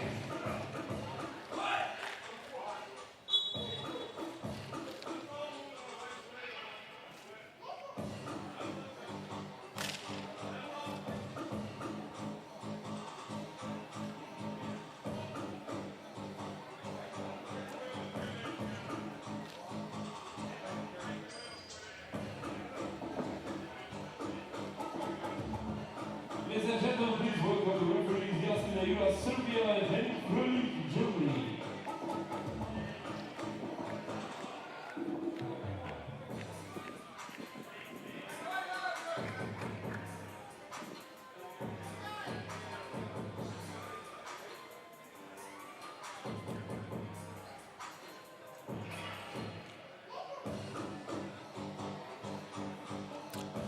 All right, back in Pool B on the men's bracket. Brazil won its first game, barely escaped Morocco, and now they're facing Estonia,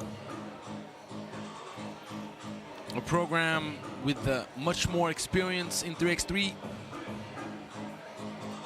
Estonia has beaten Team USA in the past. This year they're coming with less size than in previous years. You need to watch out for the sweet outside shooting and the speed from Team Estonia. Team Brazil now needs to look out for the potential mismatch actions. Duarte probably will have some trouble matching up with the speed. But on the other end, though, if Team Brazil constructs its offense properly, patiently, collaborates and gives the big man the ball under the basket, the game could go Brazil's way. So we shall see. Let's enjoy the third game right away. The fake, potential finish, but no. Good ball movement, attacking off the closeout.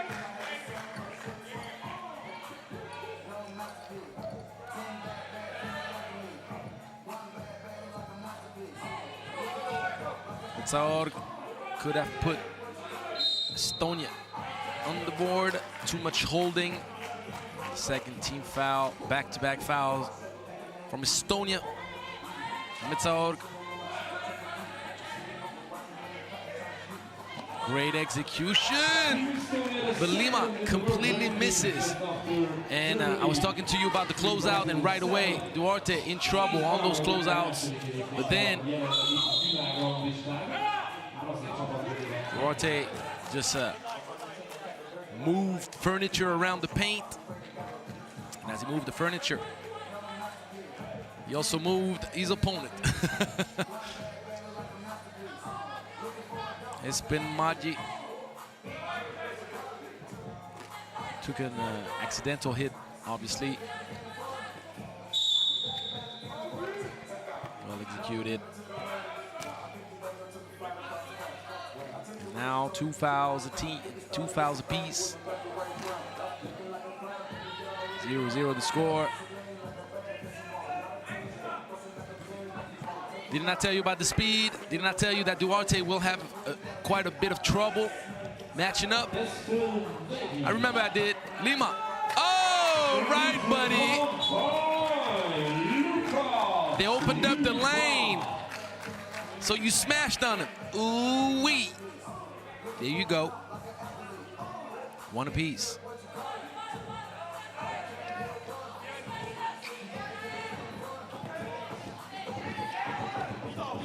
That's the second time around now that they have the advantage and they miss the easy lay. Metsaor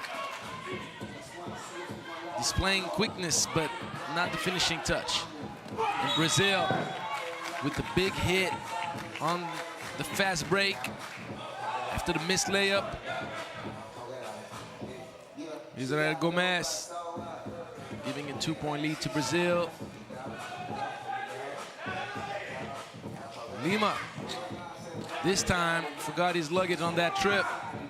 Ball ticket. There you go.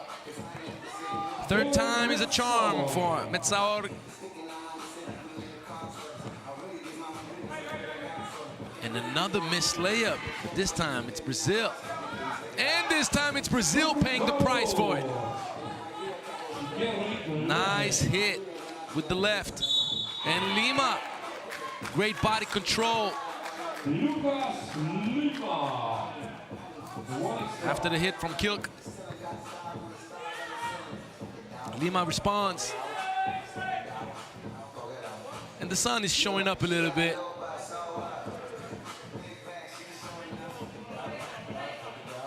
Oh man, they're bringing me some sweets. Oh, I love it. Thank you, brother. How much do I take? Is that enough? Appreciate you. Take a little piece here. Oh man, they're bringing me sweets as I'm commentating. This is love right there. This is Debrecen. I forgot the name of this. I'll look for it. Uh-oh, Lima. Withstanding contact once again. Going for the N1. It's coming up big. Do I make you guys salivate? You better. I'll find the name of that sweet. It's like the local specialty. It's amazing. So I'm looking forward to the end of this game so I can murder this thing. Anyhow, Lima putting on the show and putting Brazil on its broad shoulders. That's going to be a foul on Duarte, I believe.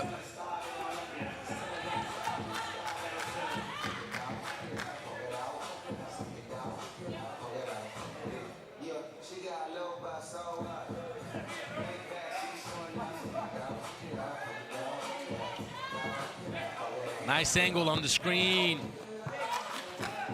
Not a nice angle on the finish. Duarte rushing, and the ball is going to be given back to, I believe,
right now, but you have that feeling that Estonia can pull away at any moment.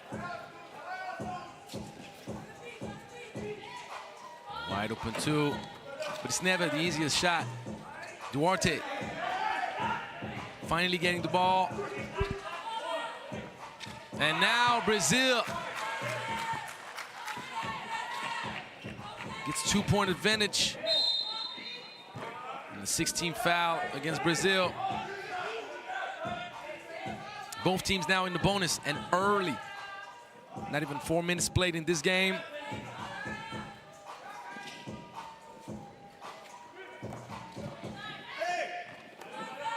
Duarte, no foul call.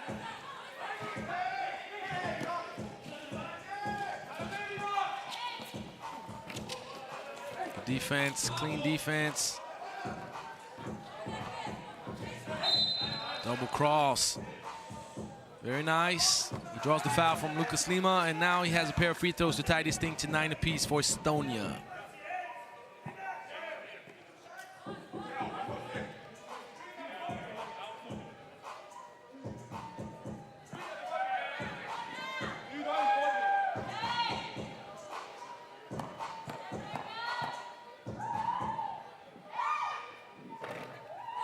Taking his time, but missing the first.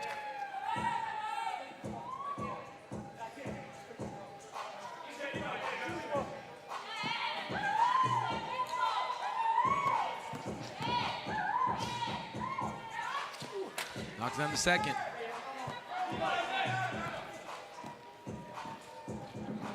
One-point game. Good hands. The steal, yes. Wide open look. Pump fake, extra pass. That's basketball right there, but no love. Defensive board. Once again, the finishing touches missing for Jörg Metzaorg. You can see the talent. The kid is fast, good handles, good fakes, but missing a lot of plays close to the cup. And, luckily for Estonia, Machado is not capitalizing on that foul call. Both teams, as mentioned before, in trouble. Each foul giving the opponent 2 free throws.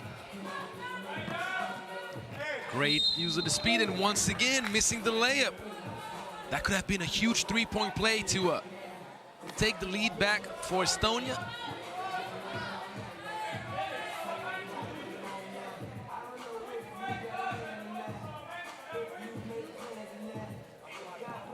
He went 1 for 2. His previous 2 shot attempts on the free throw line. So let's see. There you go. Zaor keeping Estonia in the game.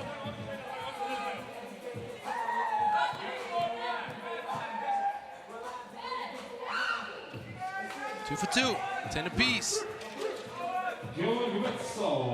Duarte, defensive board. Oh no, twice Brazil missing what should not be missed.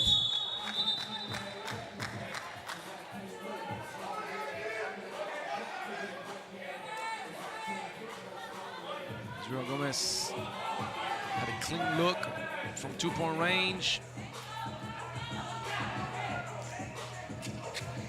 Knock it down. Great execution, but soft finish. It's too bad for Estonia. Lehe had the advantage. Clean contest. Attacking the baseline. Trying to put too much. Didn't have quite enough hang time to find the angle on the glass, and Lima, easy take right through the middle. The side pick and roll working wonders for Brazil since the beginning of the competition. When Lima has it.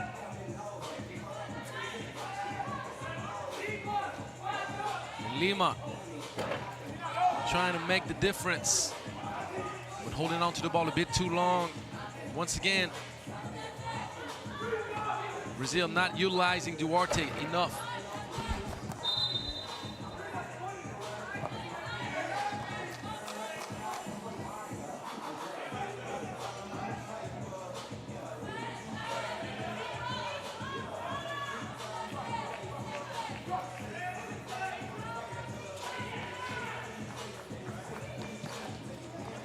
Great speed, off balance.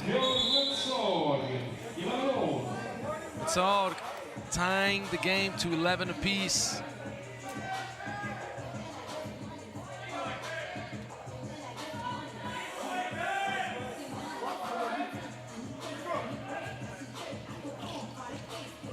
Good defense, body contest, clean, legal.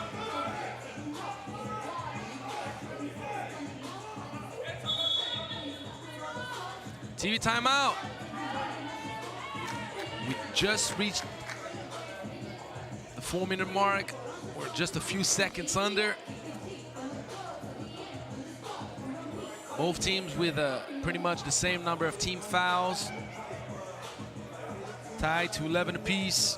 It would be a huge win for Brazil. Taking down Estonia put Brazil in favorable position to qualify in the quarters, finishing with a 2-0 record after day one of competition. But Estonia can shuffle the cards with a win right now.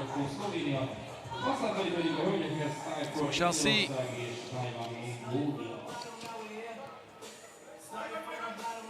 Corner. Great contest by Duarte.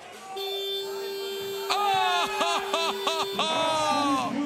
Huge bucket off balance right before the expiration of the 12-second shot clock. And Duarte telling his opponent, you are too little. That's a travel. It's all. Taking 2 steps before setting the ball down. Oh, I got to see that shot again from Carmel Kilk. That was absolutely huge for Team Estonia. Good patience. Now, Lima, with his head down, did not see Duarte with the mismatch. And Estonia can capitalize potentially. It's going to be a foul against Machado.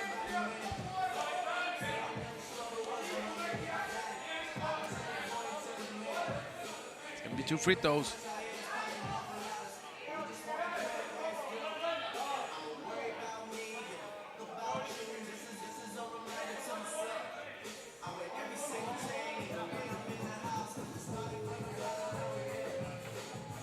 Lehe missing the first one.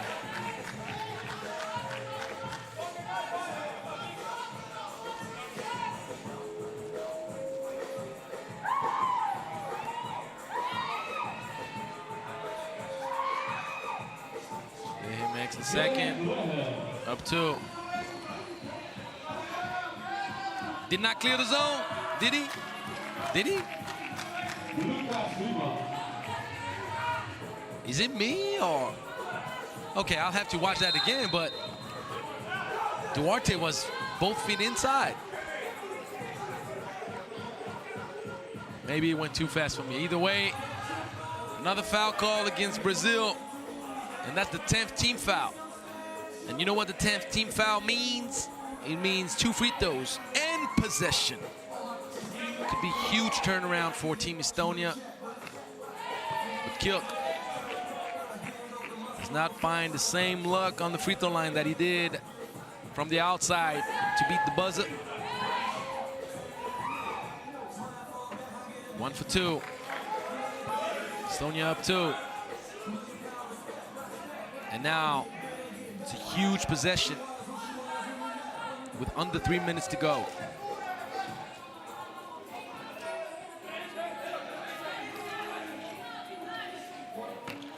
Top of the key.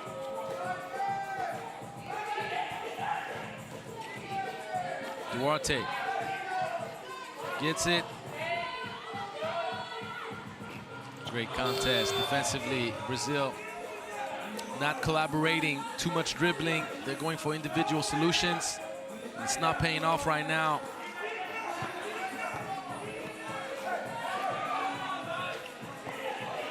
They should have been doing this much more, which is giving the big boy the ball on the mismatch down low.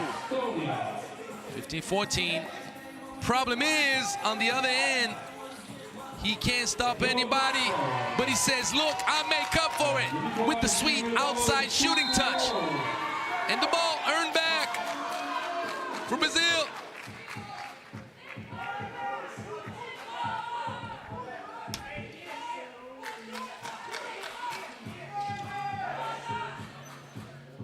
Duarte turns it over, and now a wide open look. Lehe knocks it down. 18-16, 2-point lead, huge hit. Lima going for the fadeaway baseline, and it misses. Slovenia in control, especially knowing there's double bonus. And oh, I said Slovenia. Thank you, Alex. Went too fast with my thoughts. But Estonia in control, attacking closeouts on the big man, and now they could finish potentially with this shot from Lehe. Bingo! Estonia wins it 21-16. And now the cards are reshuffled in Pool B.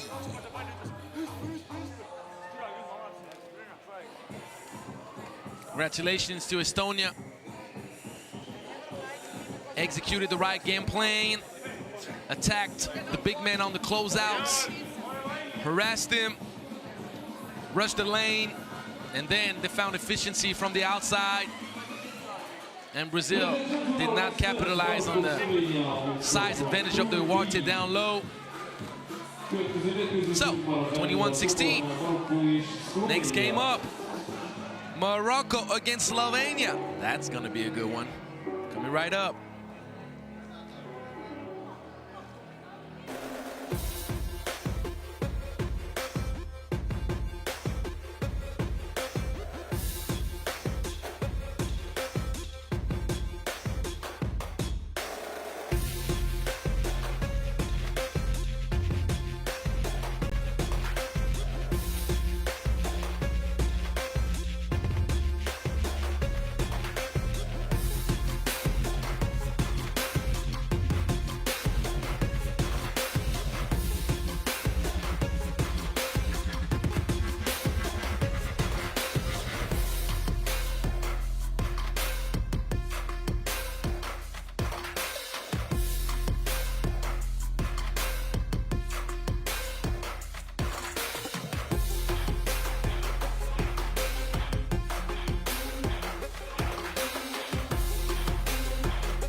Ladies and gentlemen, our next match, Morocco, Slovenia from Group B. First of all, please welcome Team Morocco. Lady number 5, Ryan Sohi. With number 4, Mohamed Ahmadi. Wearing number 2, Hamza Bechar. And with number 1, Rami Yunus. Please welcome Team Morocco, white jersey.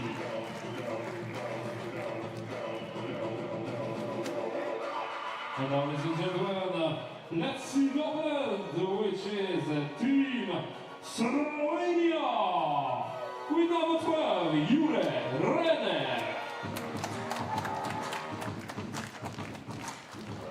Wearing number 15, Erik Gustin.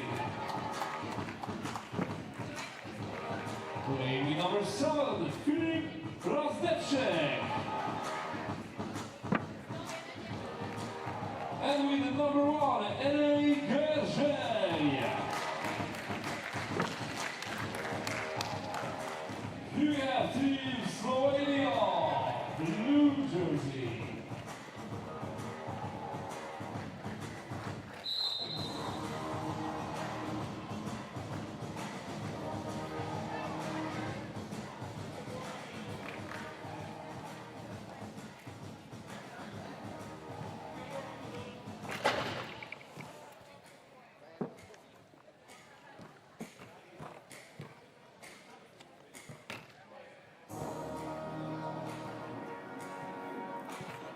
Ladies and gentlemen, please welcome the referees, Serbia and Riyadh de la Torre, Australia.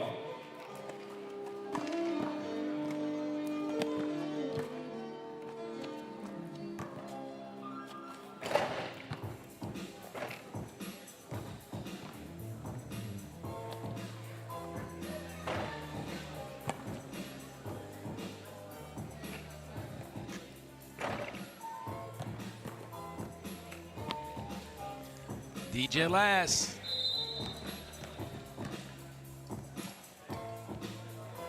So, Morocco and Slovenia in the men's bracket in Pool B. Looking forward to see what Morocco is going to show.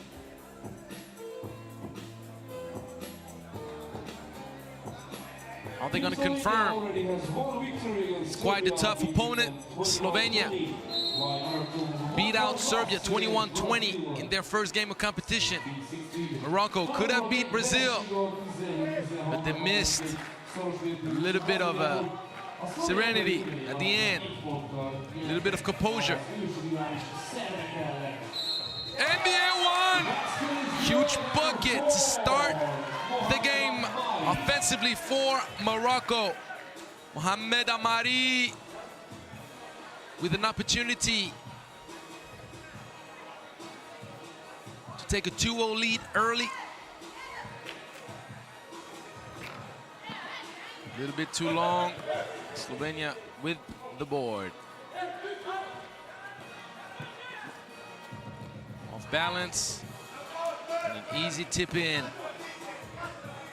for Erik Gustin. Turnover. Hamza Bechar.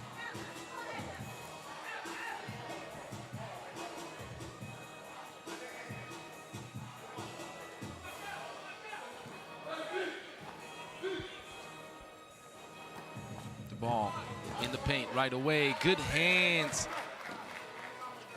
from Yunus. No look pass, the kick out. Mari trying to feed Bechar. And the big man trying to show that he has a shooting touch. Wide open look, attacking the closeout. There you go. Gergely Second team foul against Slovenia.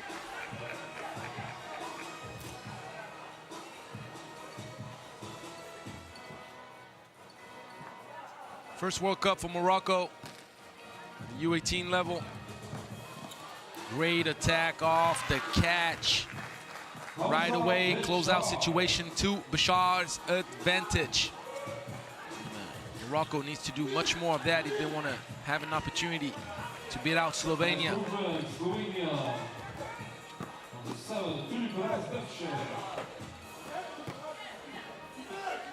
Defense.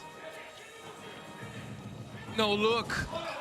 The ball was a bit too far though, and Bashar kicks it out. Wide open look. Missed. First team foul against Morocco.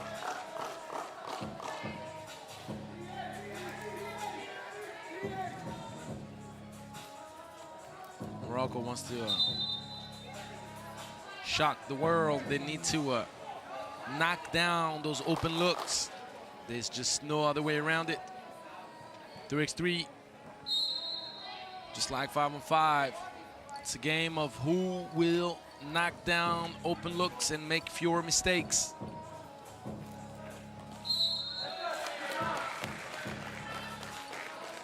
It's a foul call.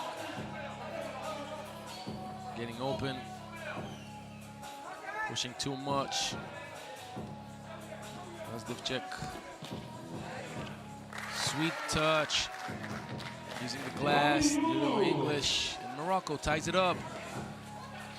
Yunus, kick out action.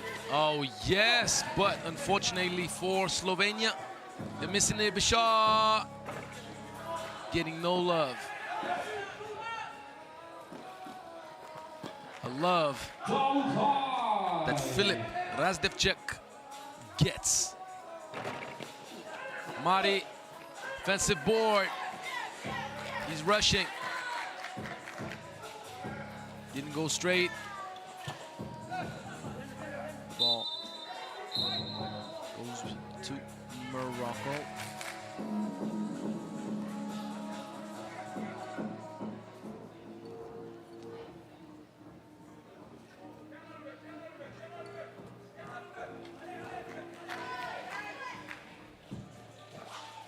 Yunus, oh, the deadly Hezi and the sweet double clutch finish. Oh, I like that. Rami Yunus keeping Morocco alive, but not for too long. The big man, Eric Gustin.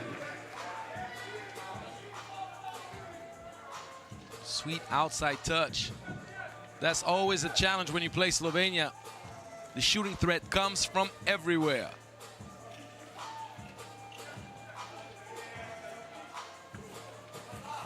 Jab, shot, well contested.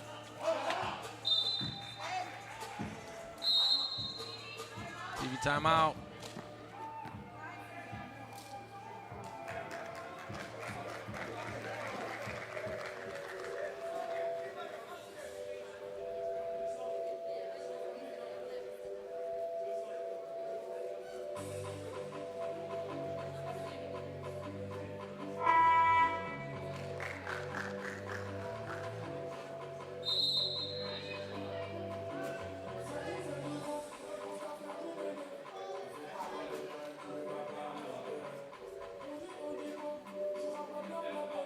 So the ball, top of the key with 9 seconds left on the shot clock.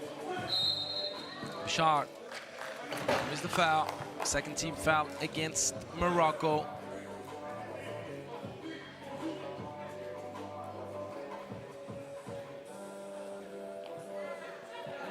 Good aggressiveness, Amari. And the ball, earned back. It's gonna be an offensive foul on Amari. Opening up the way too much illegally though.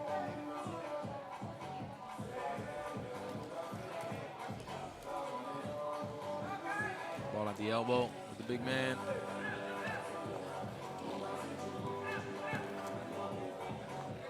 Well contested. Amari cannot secure the board. Strong move, strong finish. U18 giving Slovenia a 4-point lead. 4 seconds. Yunus, the deadly cross. He has some of the nicest finishes close to the cup. Mari, the length. Blocked the shot with his fingertips. Good patience to finish. Ryan Solhi.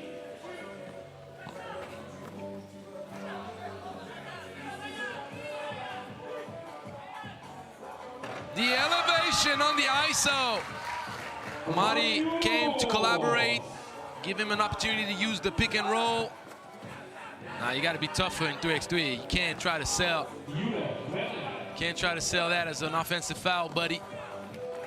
Solhi responds right back. Morocco. Mari with the great hands. He needs to watch out. No need to foul. Mari excited about deflecting the ball. Did a little bit too much. 14 foul against Morocco. Slovenia is going to have to battle. Nothing's going to come easy. Bishar dropped the arms.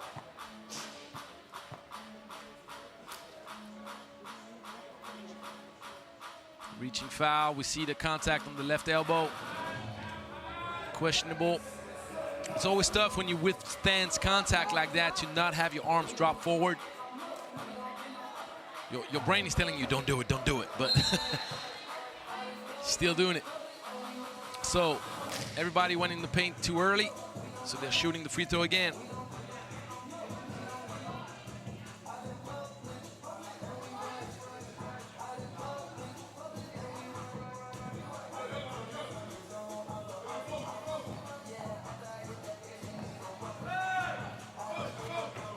Missed free throw, but the offensive board hopping and finishing. Sharing is caring, but they're doing a little bit too much down there. And Bashar, ISO mode, changed the pace. He had the layup, didn't take it. Surprisingly, as a matter of fact, I was expecting him to go finish, but he did not. Wide open look and attacking the closeout. Easily, but you gotta finish your breakfast down there. Renner staying with it. Oh, Bishar just sent him to another galaxy. He jumped, and he's paying the price on getting on the highlight. Oh, spectacular finish. Gergel keeping Slovenia on top.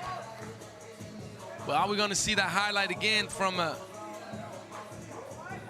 Bishar sending a, there you go. Whoop. See you later, buddy. With love. Bishar once again going to the left. Easy money. But the transition defense needs to be there. Luckily for Morocco, he didn't pay the price for it. Bishar once again too fast, too furious. Oh, no love. Now Slovenia has an opportunity to create a break between the Mari's legs. Yes! Sweet dish. 13-10. Solhi. Good patience.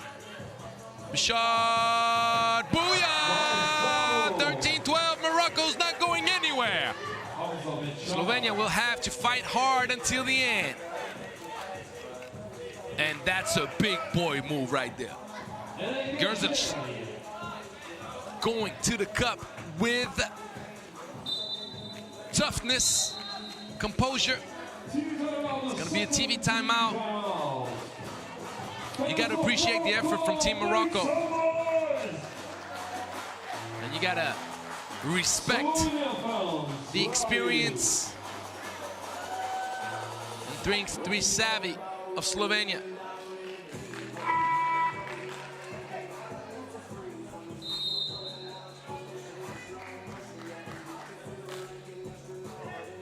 Don't forget, ladies and gentlemen, after this match, back to the women's category. Thailand, Poland, and then Chinese Taipei versus Mongolia.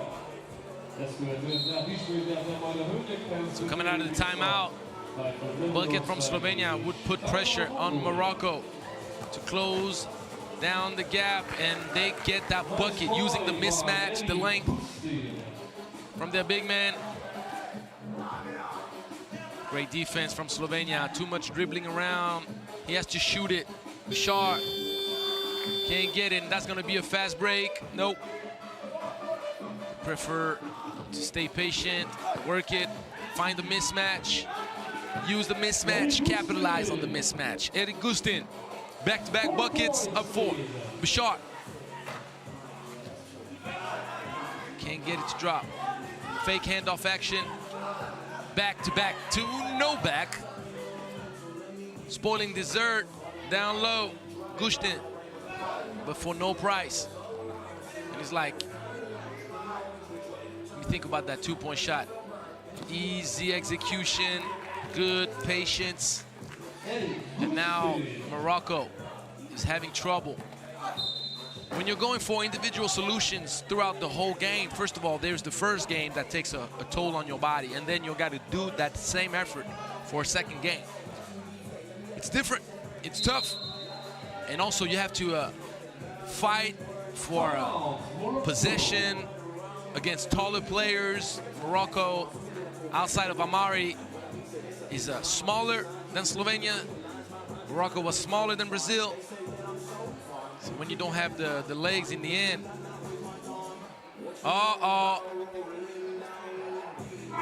Vingsgaard, the Phoenix.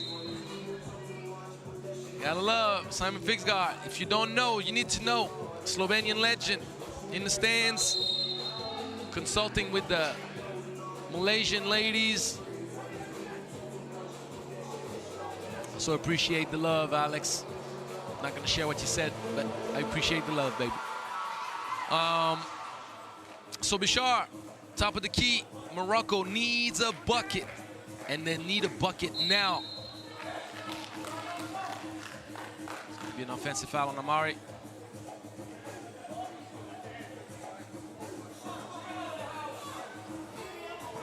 Yep. Nice cut. Great hustle, but the hustle not paid in full. Kick out.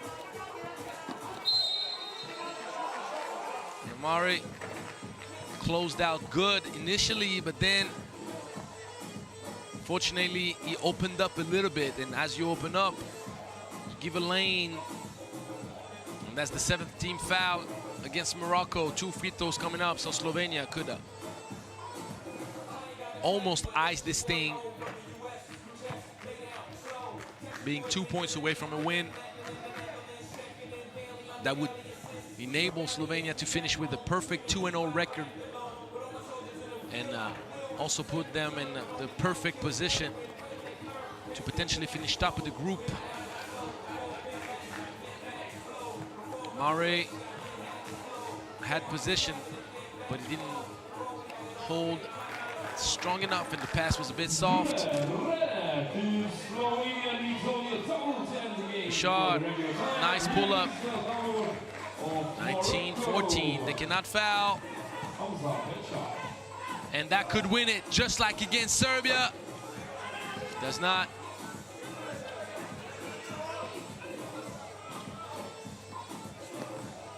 Five seconds. Murray, the kick out. Good job. Step back, it's tough.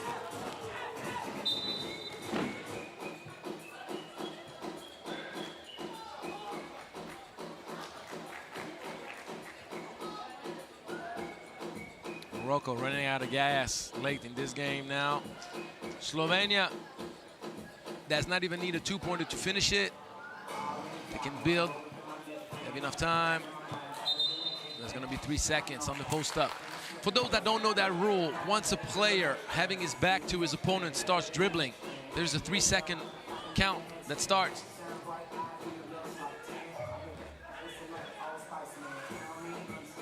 Solhi going on ISO mode. But ISO mode at this point of the game is not what will get it done for Morocco. Slovenia having another crack at trying to finishing before the expiration of the shot clock. It's a turnover. Shot. Knocks it down. Just like that. It's a three-point game, but Slovenia still in control. The kick out for the game. No. Bishar. They need a bucket. Yunus. Unfortunately, that was the last chance for Morocco. 4-point lead now. There's no question who's going to win this game. Bishar sees the ball deflected. So the craziest thing that could happen is for Bishar to try to knock down a two with a foul call. So 2018, Morocco, once again, coming up short. They fought really hard. They tried really hard. And you got to respect that team. I really like what I saw from those kids in the first day of competition. Looking forward to see if they can win their first game in their second game, their second day of competition. It's not going to be easy, as you know. But they'll keep trying. Slovenia finishing with a perfect 2-0 record. Congratulations.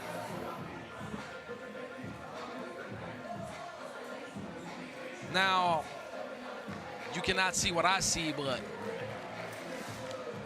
it's getting dark over the main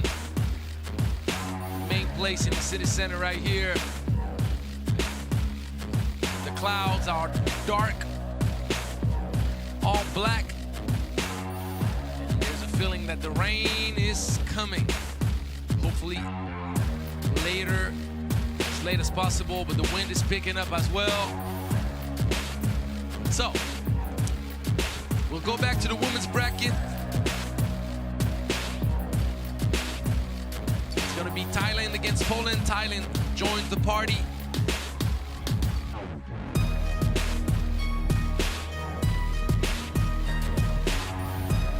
Oh yeah, the wind has picked up now. Okay, if you can hear it in the mic or not. But yeah. Woo! Hold on, I need to put a sweater on. Oh man, it's windy now. Good luck for the shooters. It's never gonna be as windy as Limassol in Cyprus, but still pretty windy. Edmund Ho laughing about this, he knows. If you've ever played in Limassol, you know. It's windier than windy, baby. Oh, they talked about the rain coming, and there's a strong sign that we're not gonna escape it. But we shall see. Anyhow, Thailand against Poland, Pool D in the women's bracket, coming right up. Na, a kedves közönség, miután egy picit elromlott az idő, ezért a mérkőzéseket átmenetileg szüneteltetjük, és hogyha ismételten alkalmas lesz az időjárás, akkor folytatjuk. Tehát nem tudjuk pontosan megmondani, hogy mikor folytatjuk a találkozók sorát, de reméljük, hogy minden hamarabb. Ladies and gentlemen, now we have a short pause due to the weather. As you can see, the storm is coming. We don't know the exact time of the next match, the Thailand versus Poland, but we hope the best. In case of any information, I'm going to tell it to you. So this is a short pause right now. It is the storm is coming. So a storm is coming. I'm letting you know live what I'm hearing. You can see the sky. You can see the clouds. So what are we gonna do? Are we continuing right now until the storm comes, or? Okay, so let's continue. Let's keep the show going. But as you see the sky, the clouds, the color of the sky, it's not promising, but we'll see. Women's category, please welcome the teams one by one, starting with Team Thailand. Team Thailand and Team Malaysia. Number 54, Mukale Kunapa. Wearing number 8, Team Poland, it's Malaysia, it's Team Poland. Forgive me. It gets chilly right now. I tell you this, everybody's kind of doing brr, brr, brr because of the wind. And with number 26, Papichal Sidasha. Please give a huge round of applause to Team Thailand. Thanks. And after that team, let's meet the opponent, which is Team Poland. Wearing number 1, Alessandra Bruzinska. Playing with number 5, Julia Jeziorna. With number 4, Dominika Ullman. And last but not least, with number 3, Natalia Rutkowska. Please welcome Team Poland, red jersey.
All right, let's get it going, ladies.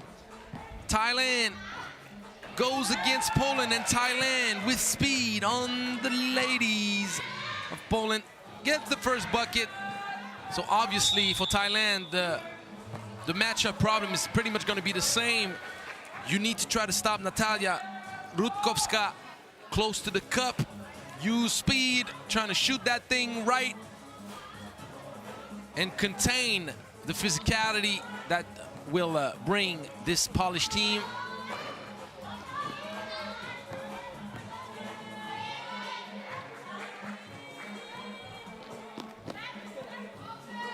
Kick out, extra pass, got to shoot it before the expiration. They got the ball on the rim, even though it was a desperation shot.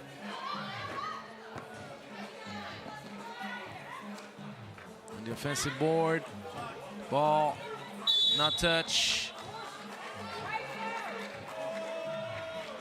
It's gonna be second team foul against Thailand. Early, very quick in this game.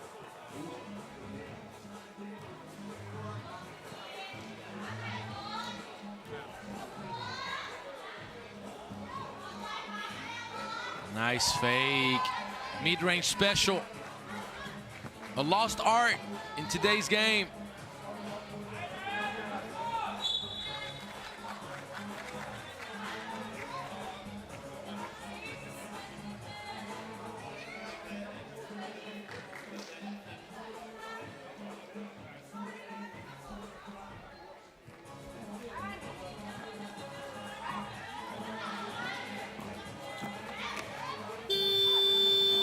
Oh, beating the shot clock.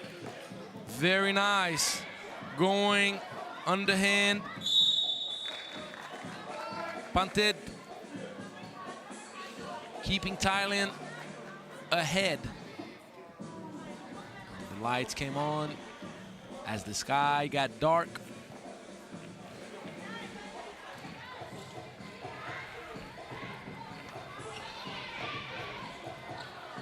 Handoff action for the long range. Very nice. Ullman.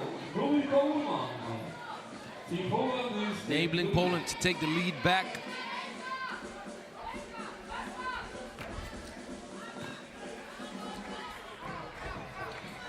Ullman going right back to the cup, gets blocked, and the ball recovered. We don't know how. Yeziorna, 2-point lead, and the answer. Thailand, even with the wind, and particularly Pantet, finds a way to get that ball to drop in the basket. Got to shoot it, turn around. It's a pretty good move. And the mismatch right away with the flash right through the middle is Yorna.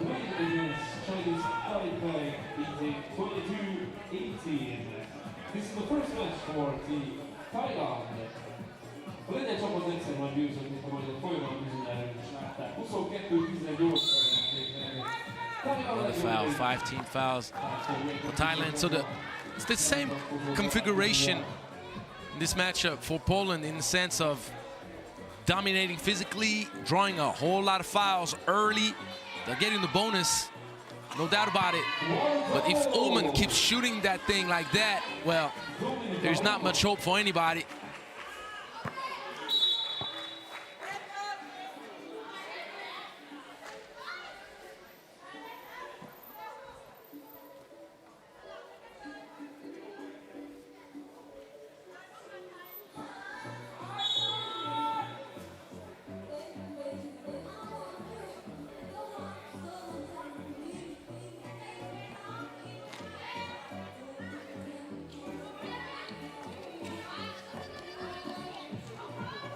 Mid-range, Ullman just putting on the shooting display right now.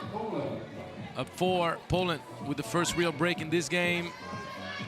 Ullman gets the board. Size advantage down low. Kick out, seeing daylight, and the ball just rims out. That was a nice shot though. And you have your insurance policy down low. Once Natalia Rutkowska has position on her opponent,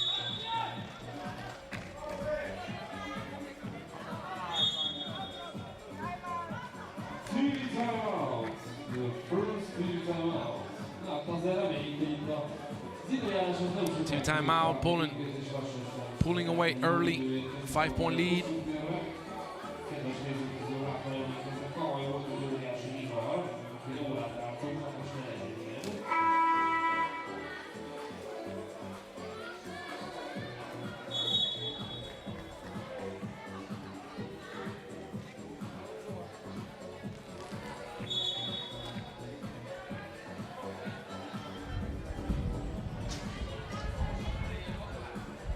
Wind is picking up right now.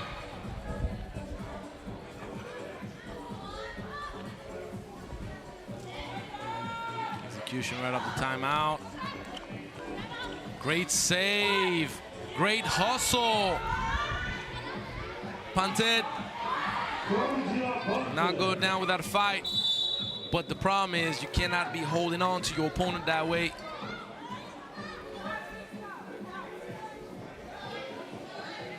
The foul, the 6th one.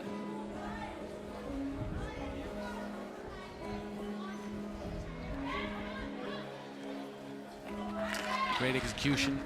Too late a game right there. And the answer right away on the closeout, attacking Kunatam. Thailand is just going to compete.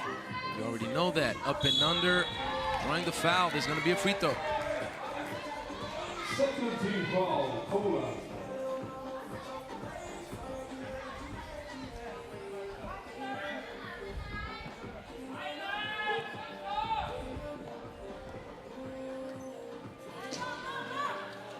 Free throw missed, but the offensive board. An opportunity for Thailand. Long range, but the ball does not connect with the rim. Kunatam, fortunately for Thailand, cannot get it to drop.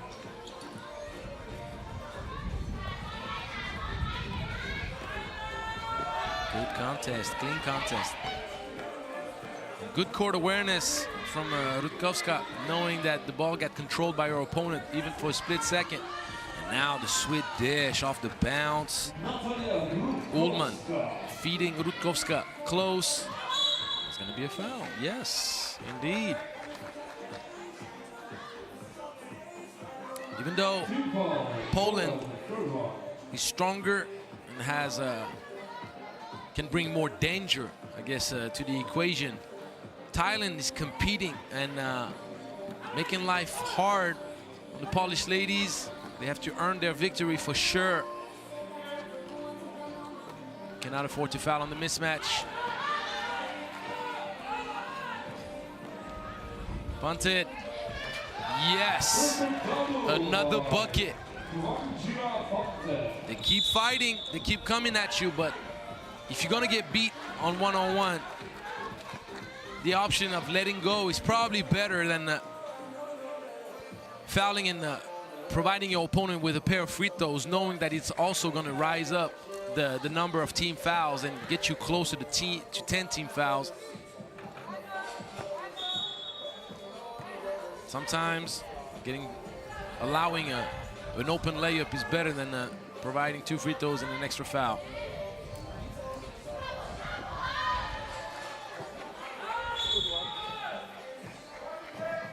Warning against Poland for delay of game. You cannot intervene on the ball when your opponent is in the half circle and just recovered the ball. Punted, spinning, punted. Trying to use the glass, but not doing it efficiently.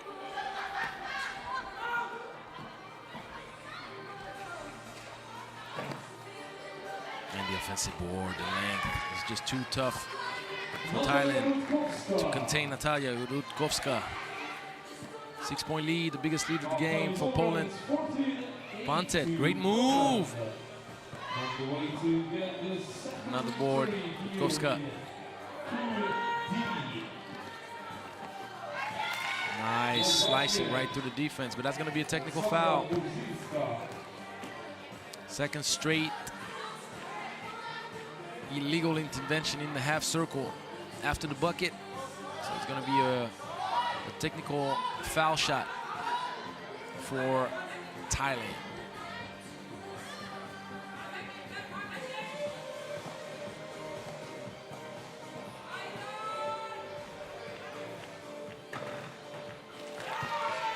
Punted, knocks it down. Thailand recovers possession.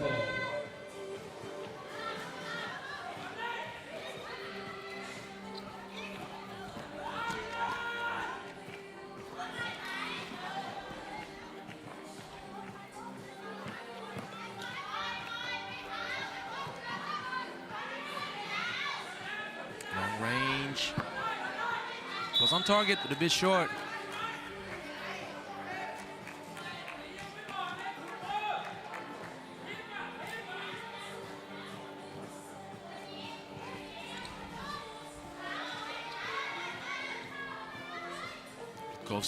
Very well done. It's like, if you pay attention, and hopefully we see the replay, she seals, spins off her defender. We just saw the end, unfortunately, but she fights for position, feels the defender in front of her, spins right off of her, allowing her teammate to lob it up, and then she withstands contact. And that's a potential 3-point play as Thailand has 18 fouls, so the bonus in favor of Poland. She misses the second with the offensive board. Very well done, 18-9. This game may get done way before the end of the 10 minutes. Dominating performance from Poland.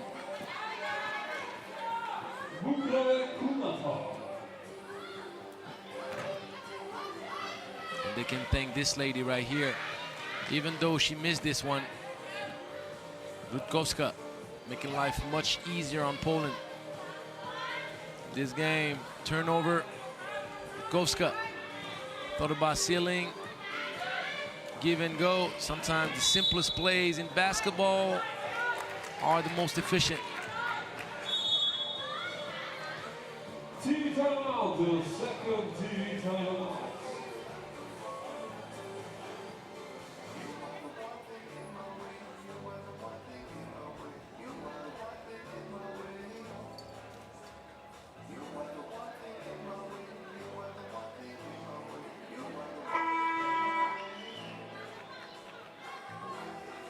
After this session is a gentleman Chinese Taipei, Mongolia, also from Pool D, and then back to the late court. This is our two last matches before the session break. Estonia, Serbia, Thailand, Malaysia.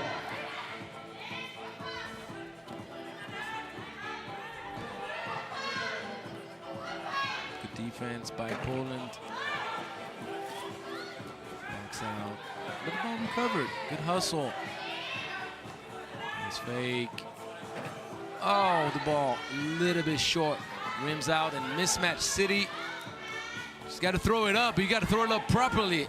That's a silly turnover right there by Borzinska. A bit too nonchalant on that pass.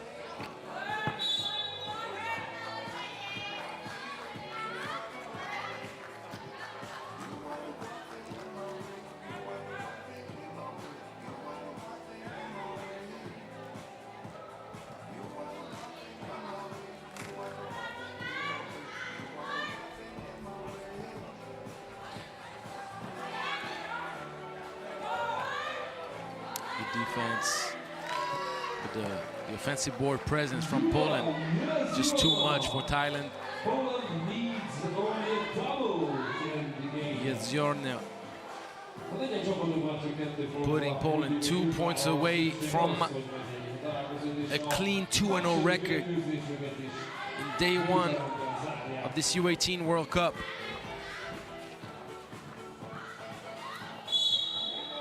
Going to be the 15th foul against Poland. Reaching foul called against Jezornia.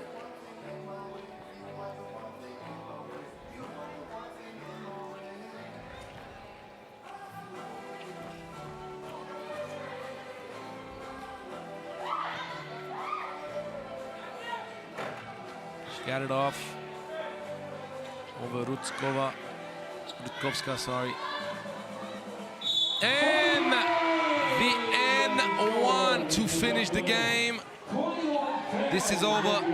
Borzinska finishes on a high note for Poland. 2-0 record.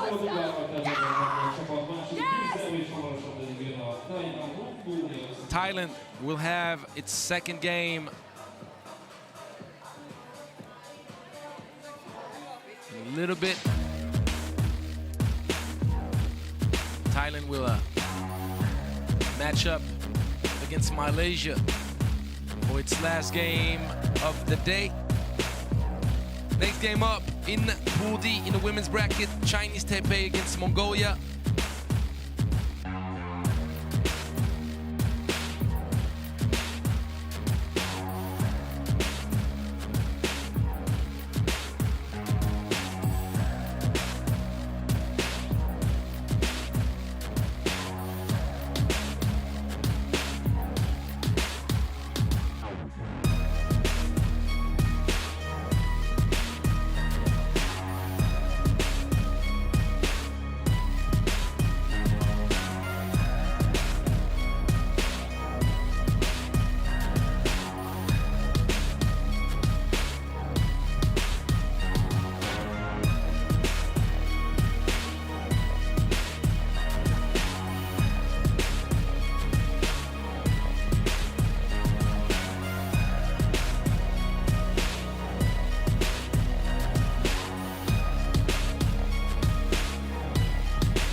Chinese Taipei versus Mongolia. Please, first of all, welcome the team of Chinese Taipei. Wearing number 8, Yafu Kayu. With number 15, Yun Huang. Playing with number 14, Jing and B. And with number 11, Li Xuan Cheng.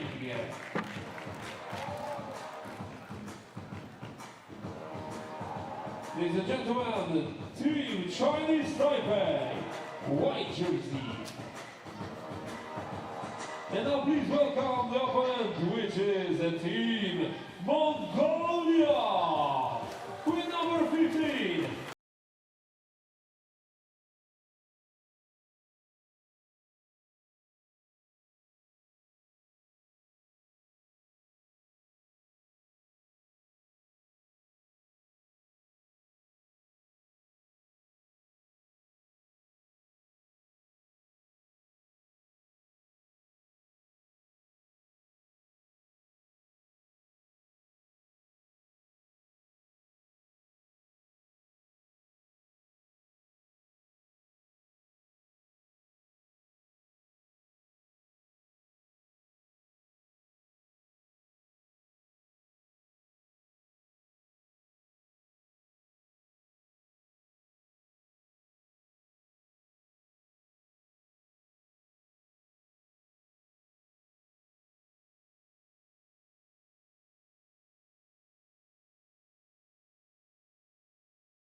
All right, Chinese Taipei and Mongolia going at each other.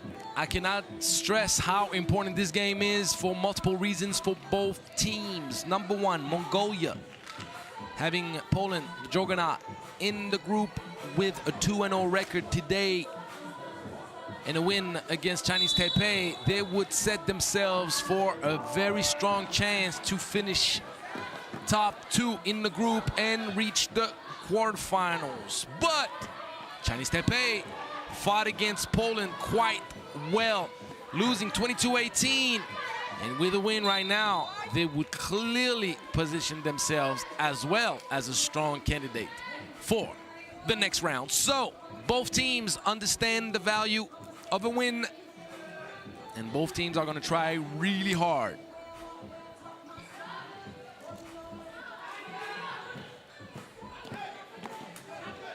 Good footwork.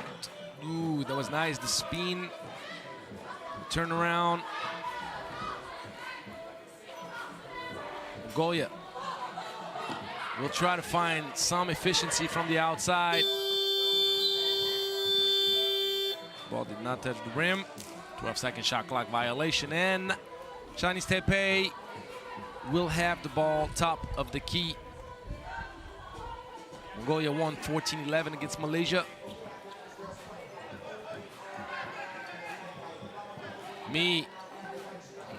Great finish. The sweet touch with the left. First bucket of the game. Nice pass, nice serve finish. One apiece.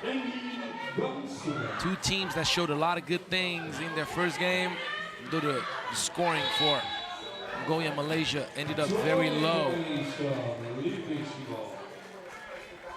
Mongolia missed a lot of open looks, and you know they live and die with the long two.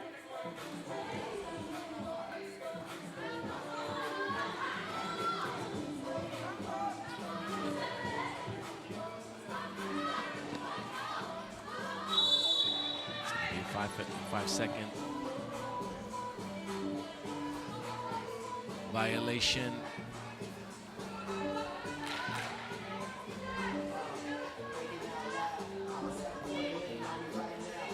Let's pull back.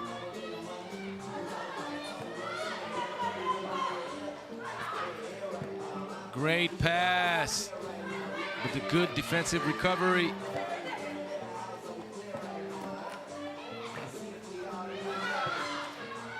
Hustle.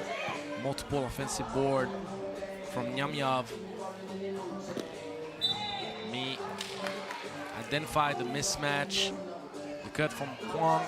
Unfortunately, the pass was not well adjusted at all. She tried to lead on Kwang a little bit too far.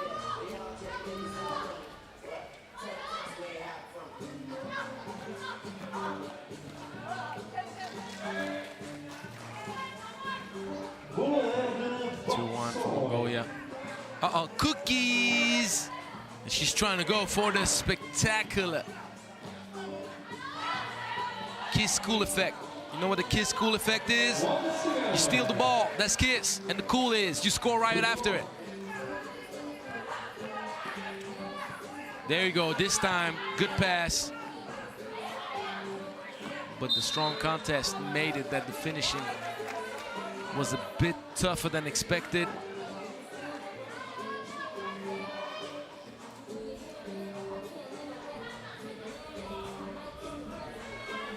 Now the wind's picking up, so it's gonna make life hard on the shooters. Strong take, using the glass, very sweet.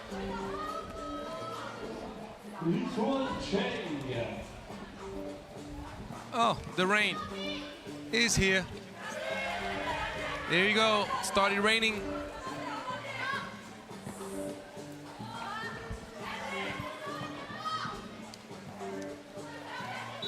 And it's raining sideways, so even better. But the technical team is ready.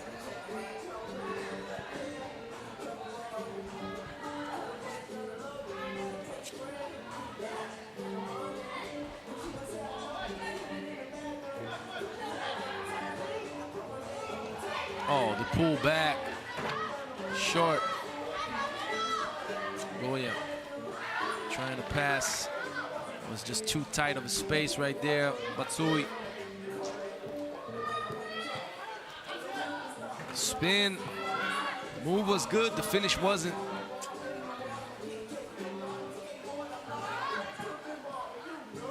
Strong take, the bump, and the finish off the glass. Nyamyav giving Mongolia a 3-point lead.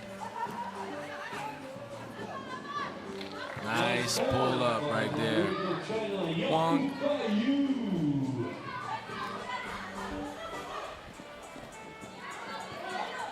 Just like against Poland.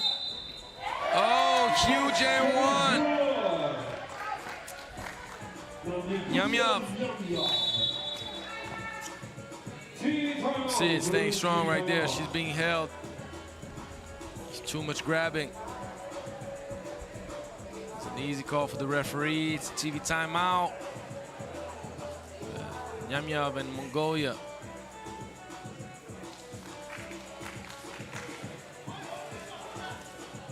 Taking an option.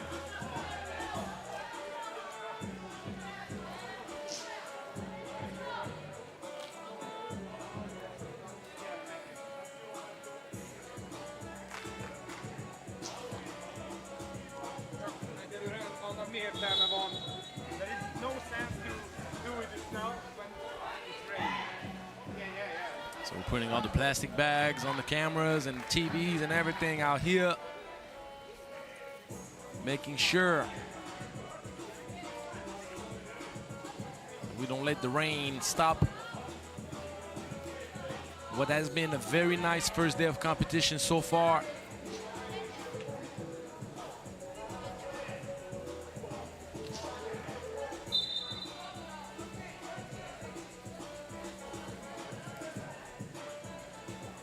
So, Yasmina Uras is deciding right now to send the teams to their respective benches.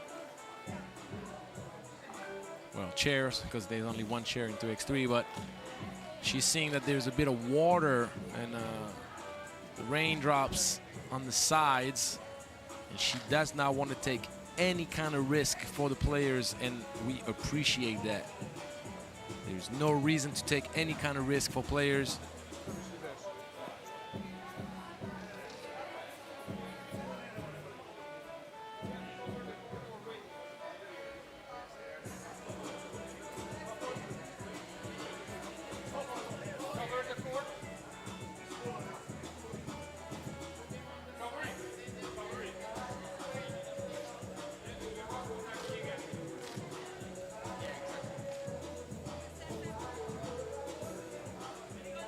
Yep.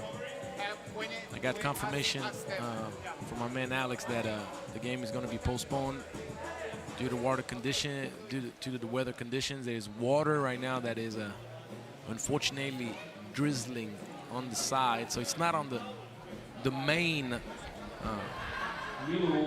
part of the course. But as you know, players move around, they hustle for the ball. They roam around the baselines and the baseline and sideline, so no risks to be taken. So we'll definitely try to come back as early as we can, as soon as we can. So thank you for staying with us until now, and we'll keep you updated. We'll come back live as soon as we are able to return to the games, to a safe play. Players are, of course, going to be protected at all times. So, enjoy some food. Take a rest, take a nap. Put an alarm on. Hopefully, we'll join you very soon.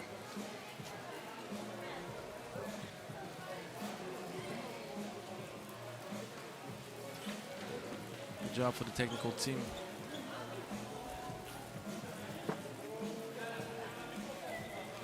Okay, we'll of course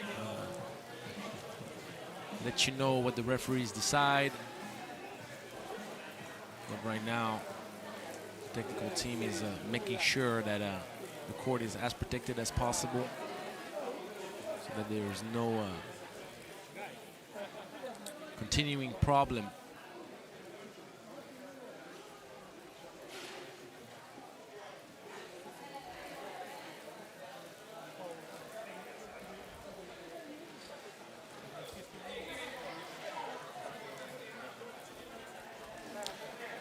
So right now, decision is made to break for 15 minutes, and in 15 minutes, they will reassess the situation and make another decision to postpone once again, or to allow for the gameplay to start again.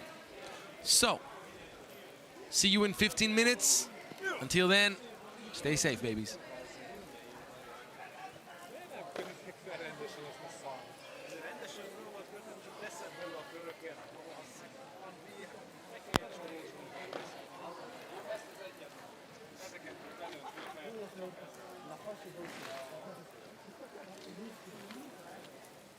Sembrano... Sì, ti butto un bel... Oh.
Például, hogy puskákból.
Csak az optikát.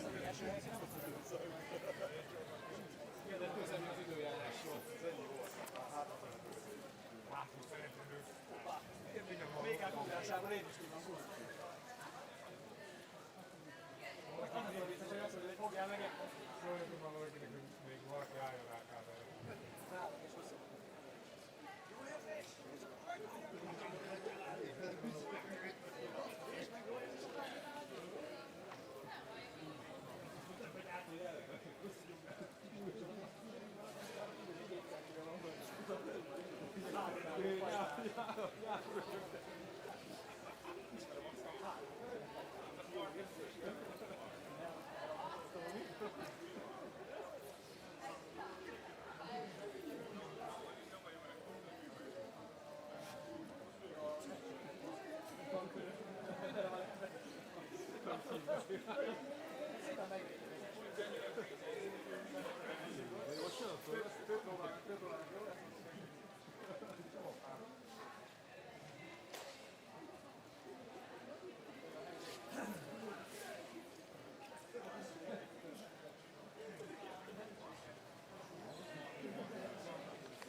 Ja, hogy még mindig ne adja?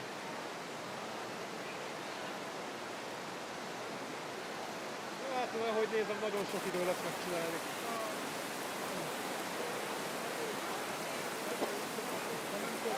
Hát tudom.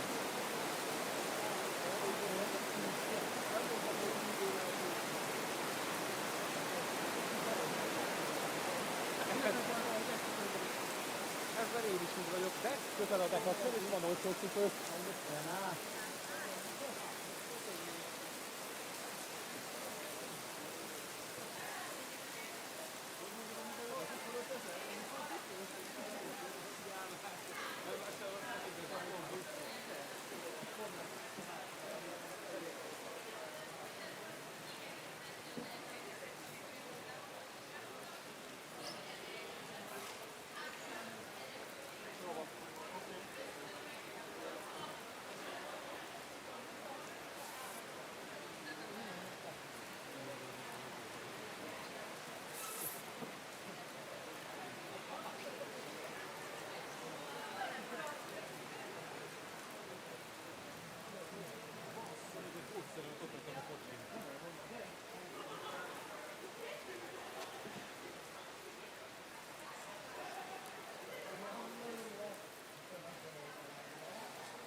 Persze, visszamegyek a kocsihoz és elég. Nem volt semmi?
Persze Norbert elvégzem a munkáját, és utalhatja a vezetését.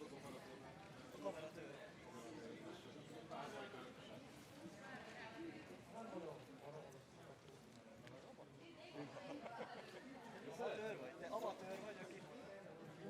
használni.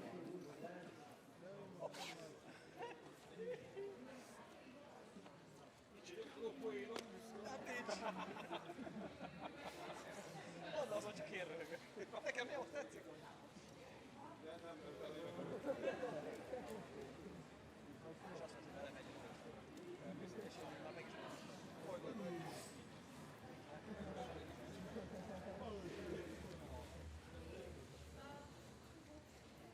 Ennek szerelően folytatom is. Brékei kamerával. Ne segítsetek neki, ne segítsetek!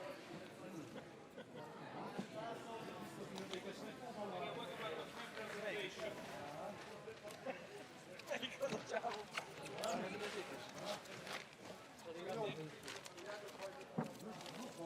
Hol van az illeték hozzá? Azt befizetned kell. Nem te kapod.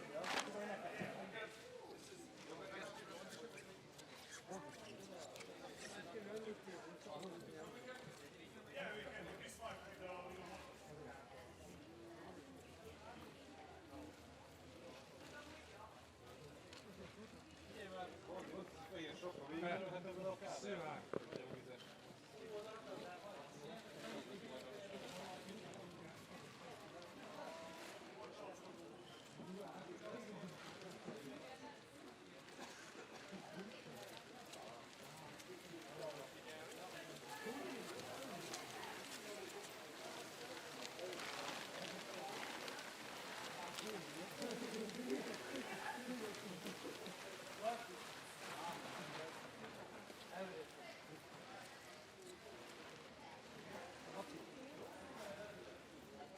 Belülről el, igen.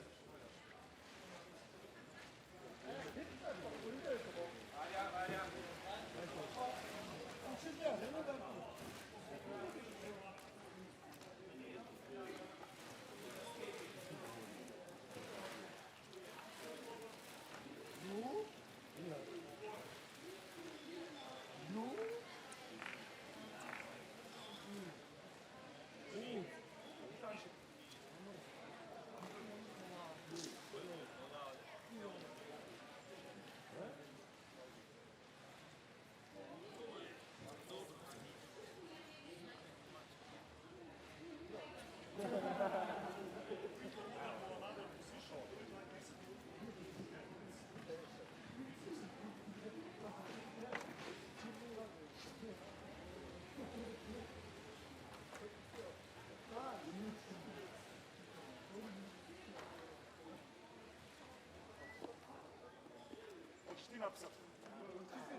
I let everyone know. No? We have to try this without try this. Somebody will go for a wall.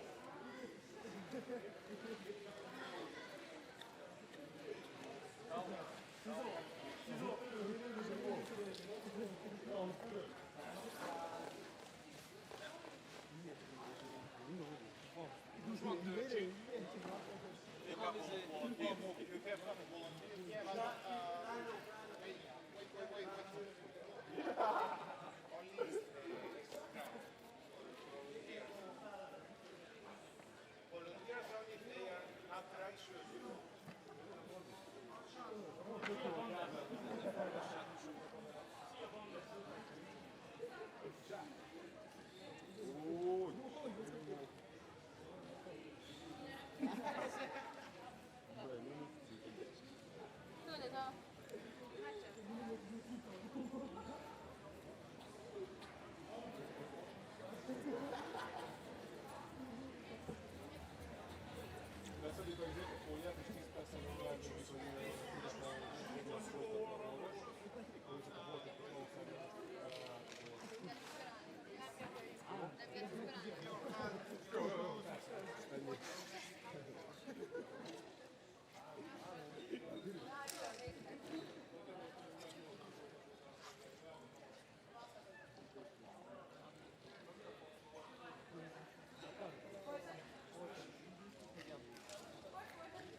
nem nedves.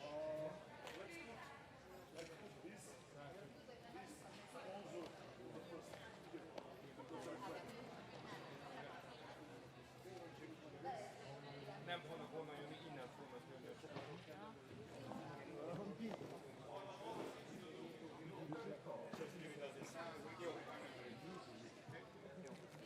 Azt kell megpróbálni elérni, hogy mindenki kívülről.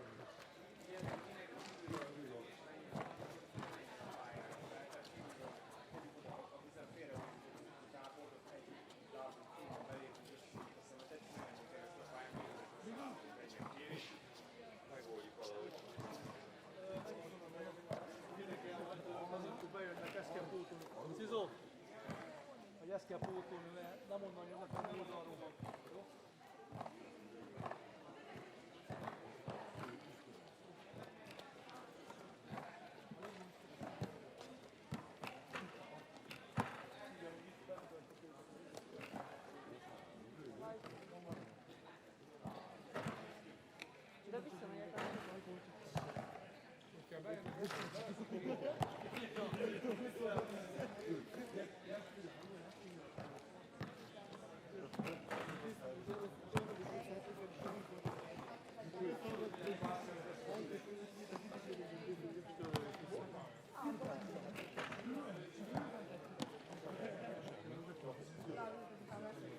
Nem akartok segíteni? Nem kell. Szerintem jó.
Azért. Most gyere le, azért akarjuk.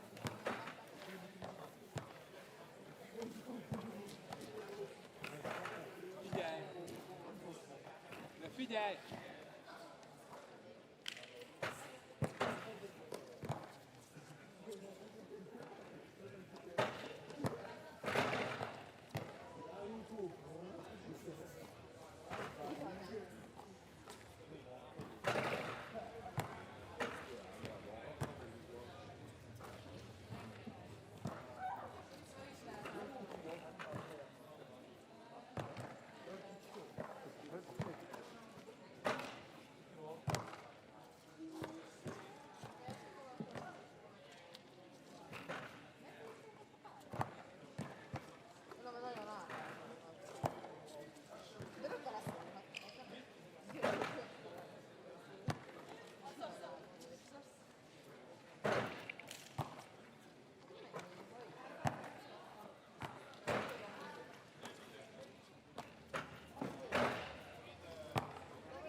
töltő.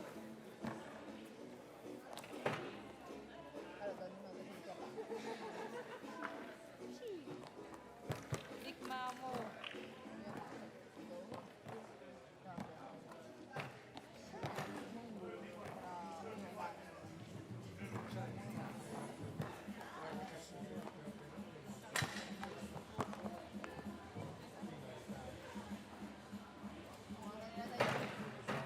Andréz, ez egy gyümölcs. Ladies and gentlemen, some information on so yeah, in 15 minutes we are starting. We will continue in 15 minutes, so 16:35 is the time when we will continue in 15:35. So it's about 15 minutes. Kedves hölgyek, urak, 16-ról 19-ig órával, 16:35-kor, szóval nagyjából 4 óra múlva folytatódik tehát a torna, és a Thailand-Mongolia mérkőzéssel megyünk tovább. Tehát a 4 óra még nagyjából is aztán folytatjuk, hogyha minden igaz.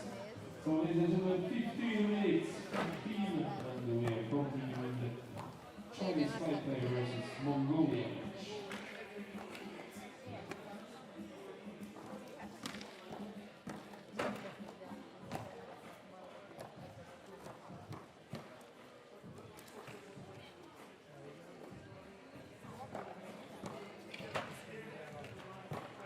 Azt jössz közel van.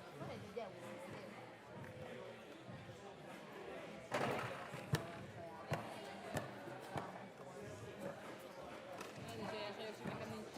Nem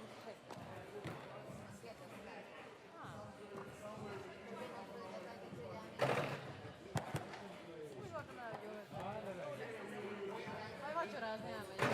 Elhívni meg utána. Hánytól van vacsi? Azok alattam a palánk. Várjál már, azt mondom, hogy nincs elég van. Nem akarják kiadni.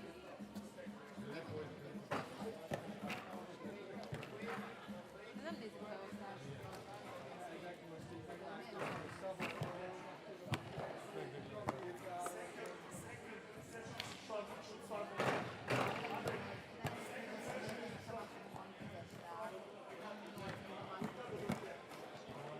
Vacsora 6-tól 9.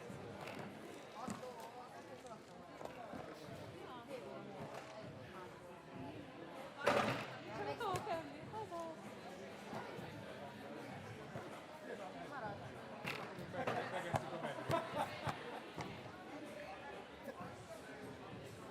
Megettük a menüt.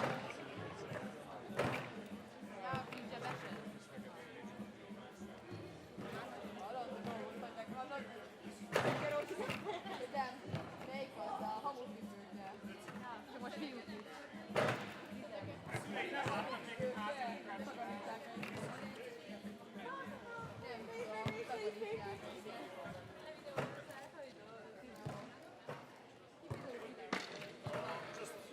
We can put this back.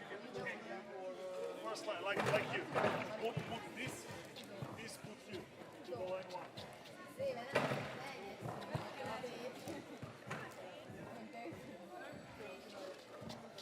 Lehet még itt csinálni egy kicsit, mert 400 a nézettségünk, hogy az előbb. ja! Persze.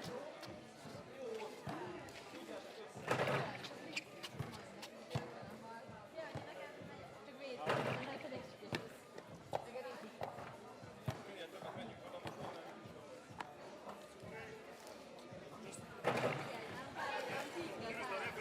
Remember, if somebody goes for a ball, keep your shit with one side.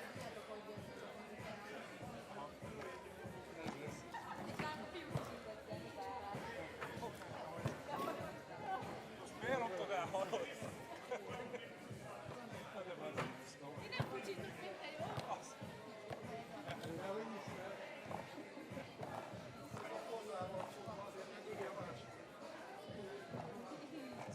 Hát én cipit is fizestem.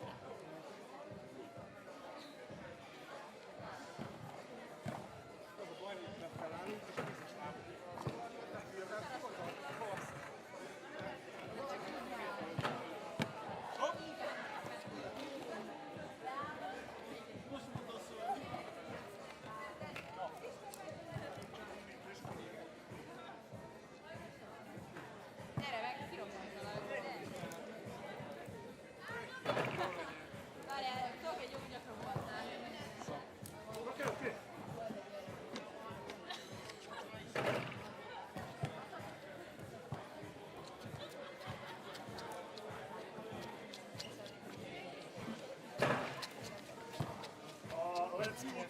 2 or 3 towels here. Just put players who enter the court.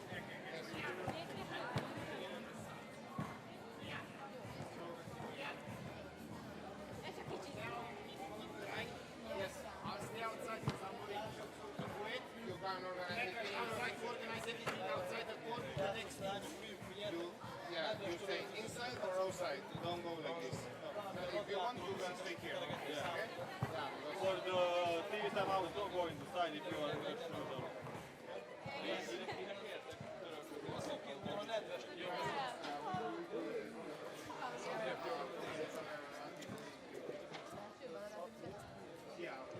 valaki megkérdezi.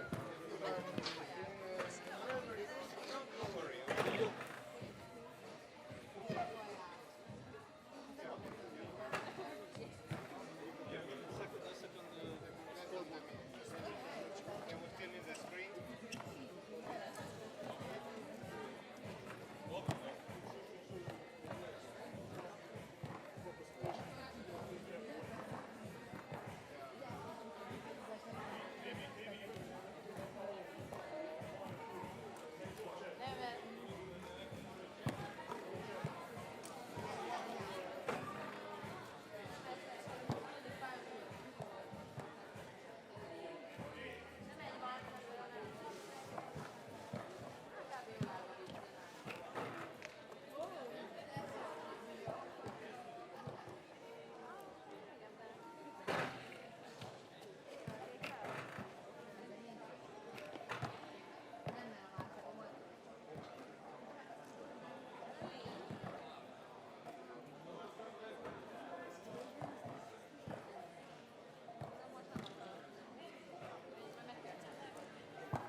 Chinese Taipei battling, as you know, and I said it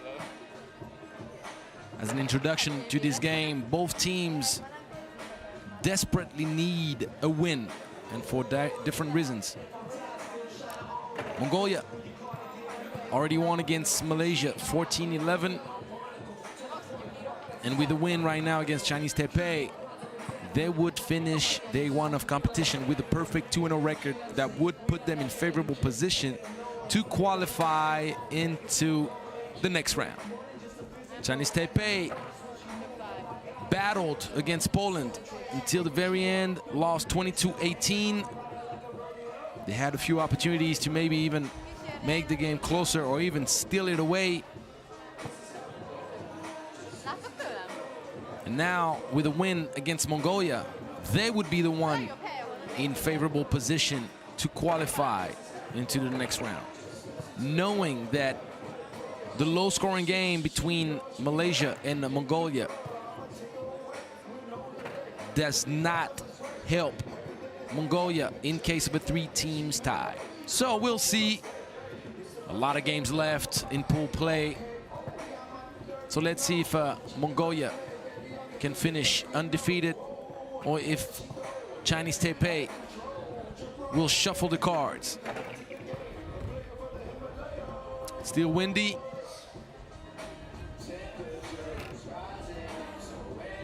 The storm is past us, even though we still have a feeling that the rain could come back a little bit, as long as there is nothing that prevents the game from keeping on going. We'll all be happy. Obviously, we're going to kill all the breaks to try to make up as much as possible for lost time and stay as close as possible to the initial schedule.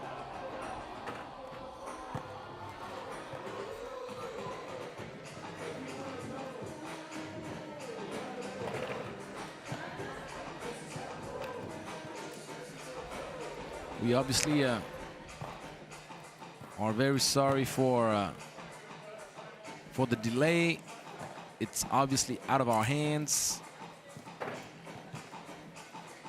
but we appreciate your patience and we appreciate you sticking with us.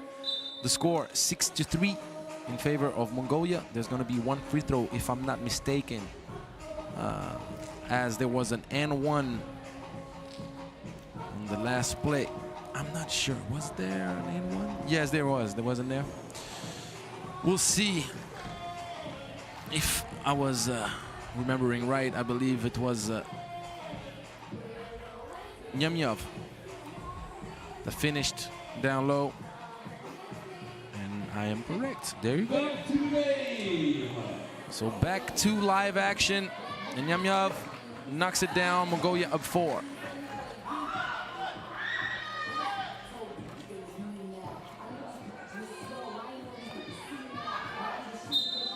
And then one to answer right back.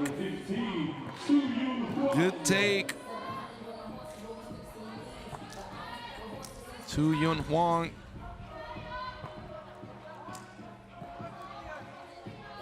It's been quite efficient. Nice shooting touch. She's been flashing hard to the basket, offering options to her teammates. Good defense. Chinese Taipei could potentially build momentum out of the break. The kick out pass, wide open look. These are the best shots for a guard when the ball comes from the inside. And Caillou try to use the glass. She's off the mark.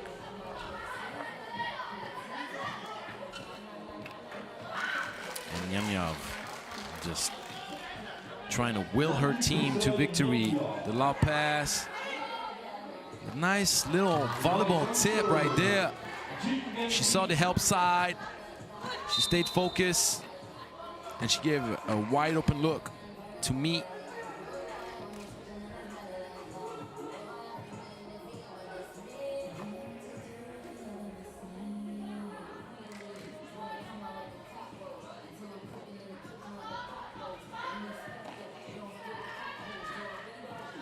Good active hands, 6 seconds. We gotta finish, even though. That's right, that's gonna be called a foul. There was a lot of holding under the basket. The referees couldn't catch it. Then Chang over-pressured the ball and commits the 4th team foul against Chinese Taipei. We reached the halfway point in this game. Once again, good active hands. And me. She had that, like, she thought about it, she hesitated.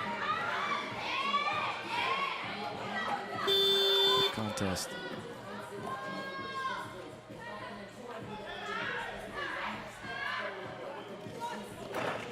And that could have been a big hit, but there's a foul on the defensive board.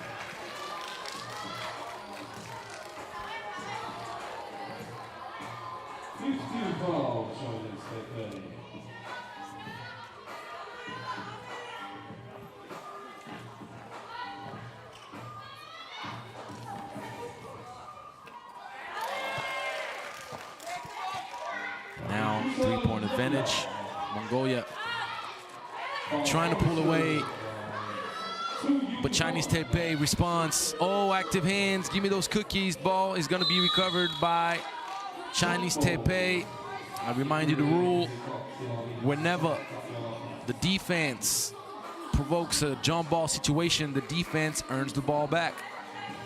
I mean, we reward the offense a lot in 3x3, so it's also good to reward the defense sometimes as well. Could have been a big hit. You have the feeling that Chinese Taipei is capable of giving Mongolia trouble, especially knowing how they battled against Poland. But unfortunately for them, Yafukayu forgot her luggage on that trip, and she dribbled on her own foot.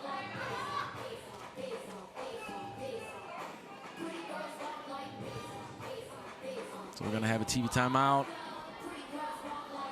After this match, ladies and gentlemen, back to the men's category, Estonia, Serbia, and then women's Thailand, Malaysia, and we would have had a session break, but after this rain, after this weather conditions, we skipped that, and we will continue the program with the.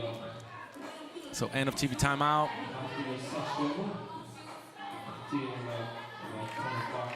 Right after this game, we'll jump right back to a Pool B in the men's bracket, and it's going to be a nice matchup between Estonia and Serbia. You clearly don't want to miss that one.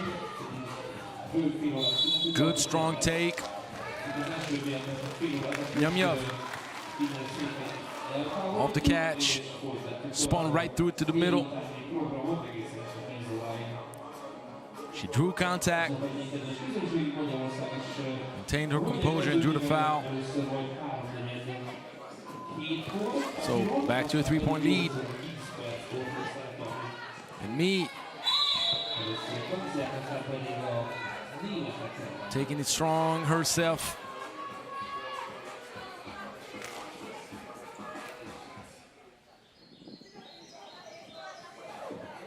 There's no question about the excess amount of contact and the hit on the side of the face. So Chinese Taipei staying in the striking range.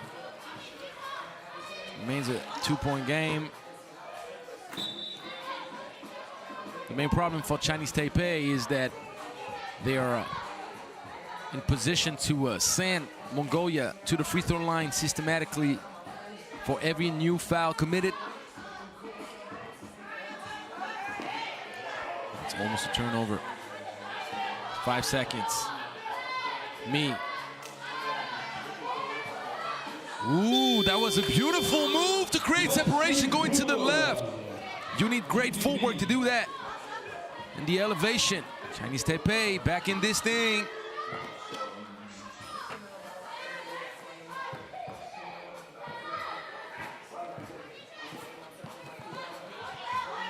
She got her cookies taken. Fortunately for Chinese Taipei, Huang turns it over, and that's not a smart foul. When you know the bonus is pending over your head, don't give the referee an opportunity. Doesn't matter how close of a call it is. You can feel that the referee could have not whistled it, but it's irrelevant. Don't take the risk, especially on 50-50 calls or questionable calls. 1 for 2, the offensive board, and it ends up being the 2 points. Could have been right away off the free throws. Mongolia can afford to pressure the ball. A long way to go before bonus.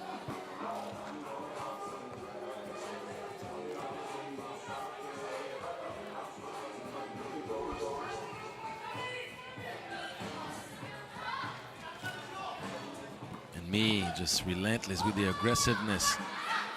Could have got a call, didn't get it. Back to a 2-point game. But once again, Chinese Taipei cannot afford to commit any kind of foul. Unfortunately, after a strong defense, ball got thrown out of bounds. Chinese Taipei requesting a timeout.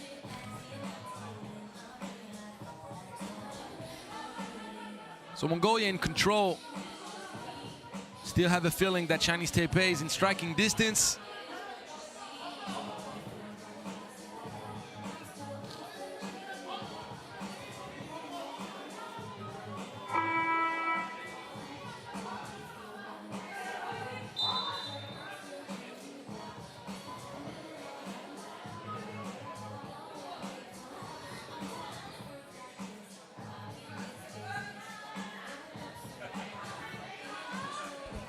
Elbow action, trying to free a shooter.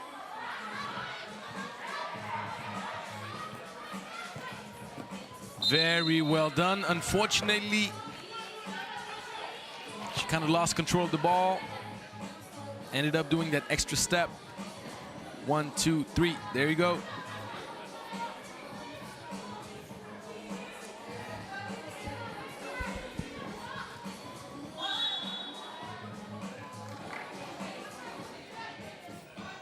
So warning against Mongolia. Cannot intervene on the check ball too early. You gotta make sure your opponent controls it before you do anything. The backdoor try. Not enough gap. And 2 people on the ball will get you in trouble. So just say it with me. Remember that. And now Chinese Taipei just committing too many mental mistakes. And it becomes being a 4-point advantage. Mongolia on its way to a potential 2-0 record. I like what I see from Huang. Offensive foul.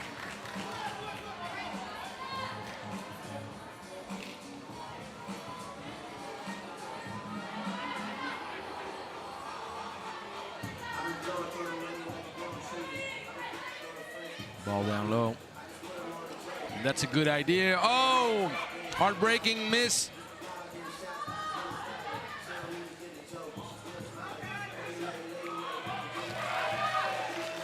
Back to 4-point lead.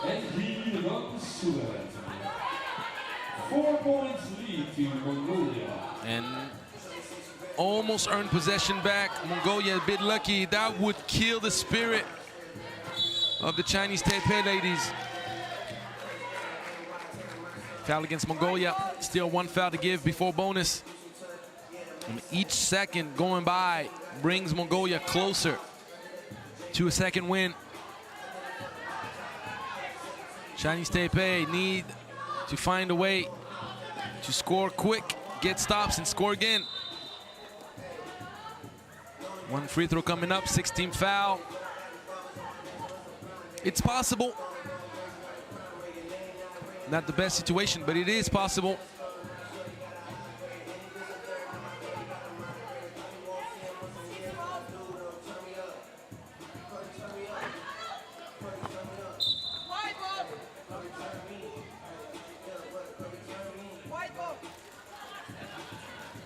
So the ball still in possession of Chinese Taipei. Need a bucket, and you need that bucket right now. And Mongolia fouling is not the best look. Over-pressuring, being up 4. Knowing the bonus now is on both sides. I mean, it's so obvious. Why do you hold? Not only does it stop the clock, but it gives 2 free throws.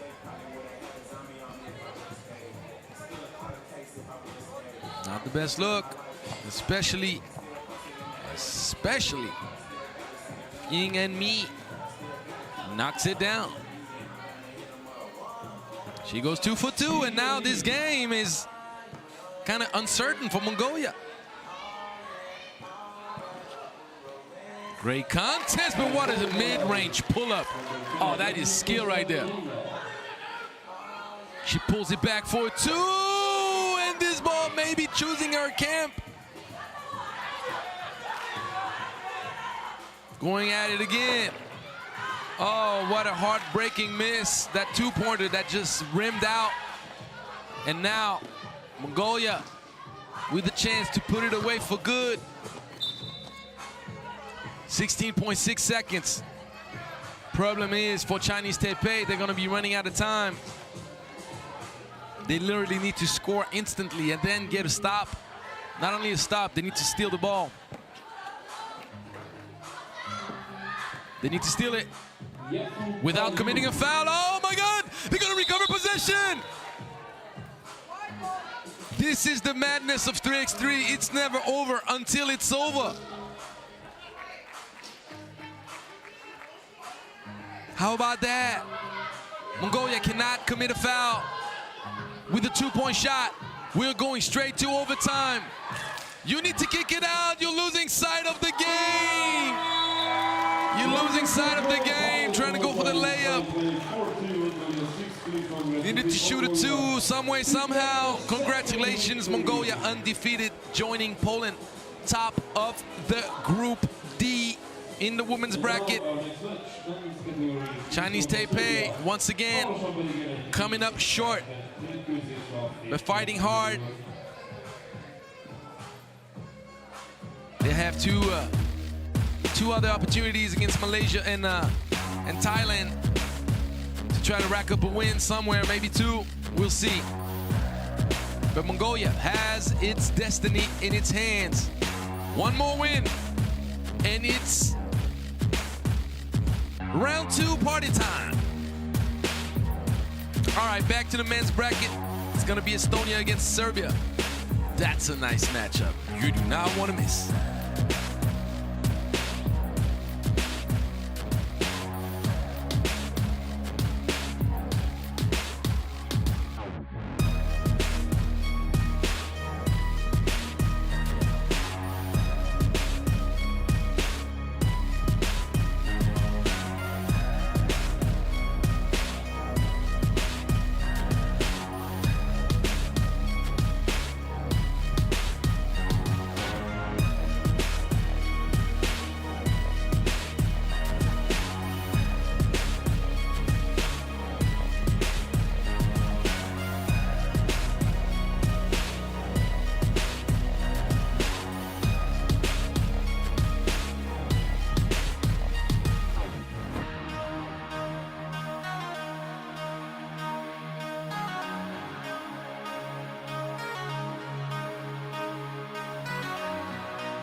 Ladies and gentlemen, Pool D men's category, Estonia, Serbia, please welcome first of all, Team Estonia, with number 2, Esben Nagy.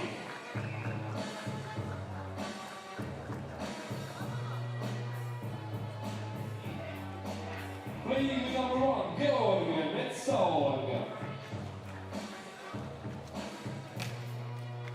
With number 4, Pavel Kuhl. Wearing number 3, Debrecen. Ladies and gentlemen, please welcome white and blue jersey, Estonia. And now, give a huge round of applause to the opponent, Team Serbia. Number 2, Hajdú-Bihar. Wearing number 8, U18. Playing number 30, U18. And with number 12, U18. Team Serbia, blue jersey.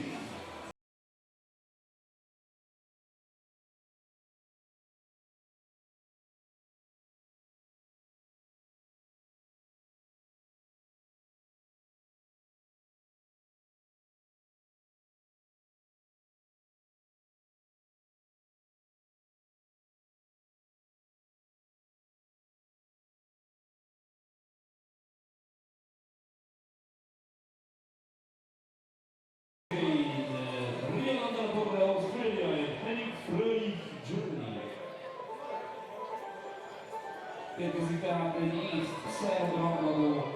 A szerbek egy vereséggel állapítva Szlovéniától egy ponttal 21-20-ra kaptak ki.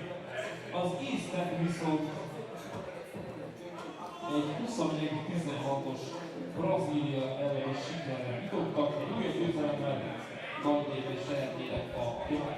All right, back to the men's bracket, and that's going to be a tough matchup. Estonia and Serbia going at each other.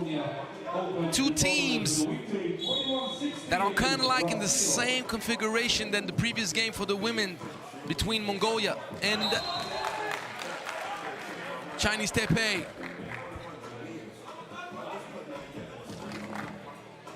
Serbia lost 21-20 against Slovenia, and they need a win, and they need to win big time in order not to put itself in a tough position and potentially not qualify in round 2.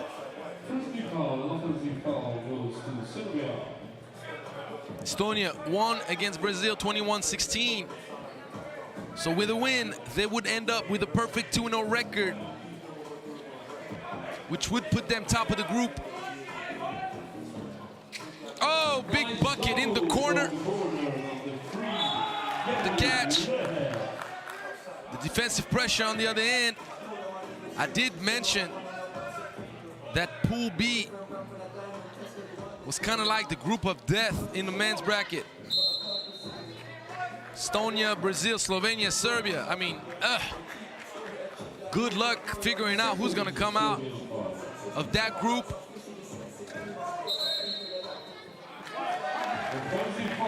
Be an offensive foul.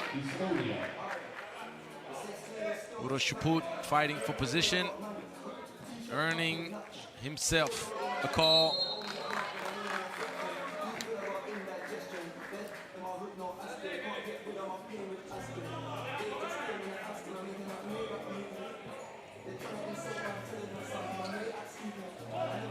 Elbow action.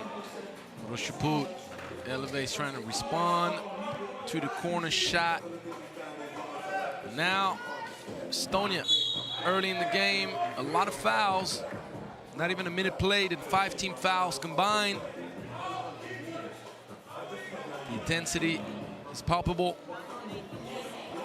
Historically, Estonia and Serbia matched up twice. Serbia won both times.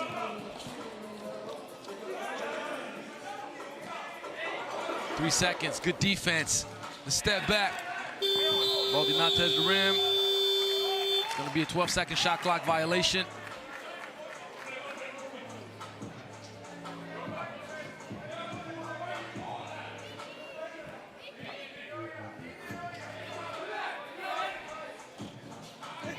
Nice play right there, the execution of the elbow to get Jokic on the backdoor cut. The speed, great pass. He has his foot on the line though. You gotta appreciate the first step, Metsauruk. And now back-to-back twos from the corner. Gerrit Lehe.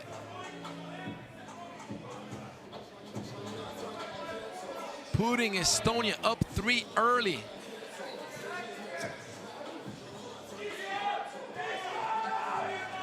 Crossover and the turnover. Dmitrijevic. So great full work. And once again, missing close to the cup. He's done that a lot in the first game.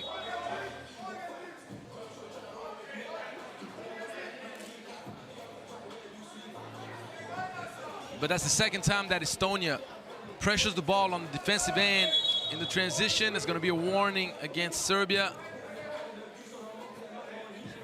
for deflecting the ball too early. You got to allow your opponent to control it before you intervene on the ball when there's a check ball situation. And this man is on a mission. Gerrit Lehe. 5 points to start this game. Bovac couldn't finish. Chaput, great footwork, the fake. He withstands the bump. Was hoping for an N1. The N1 didn't come.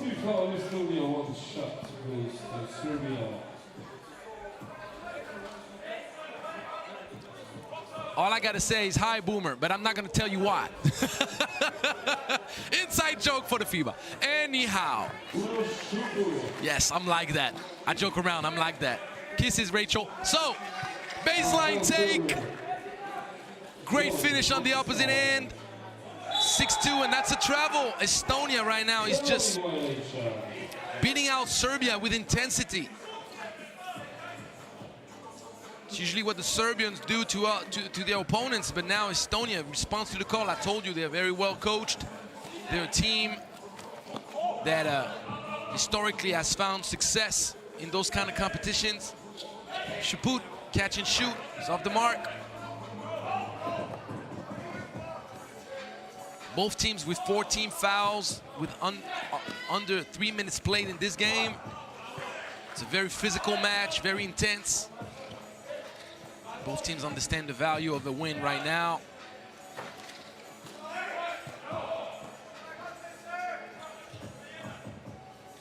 Metsaor going left, manages to find his teammate. 2 seconds, fade away off 1 foot. I like that. Karmukilk giving Estonia a 5-point lead.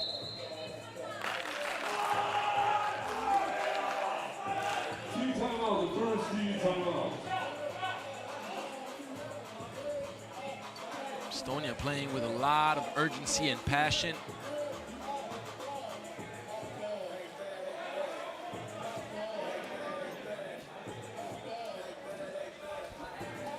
Oh no, Alex, don't tell me this. Don't tell me this.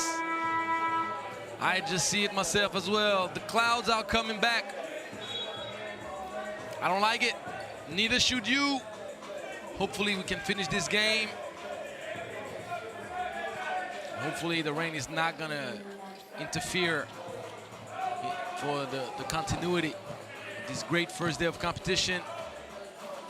And once again, strong take. This time is Espen Magi.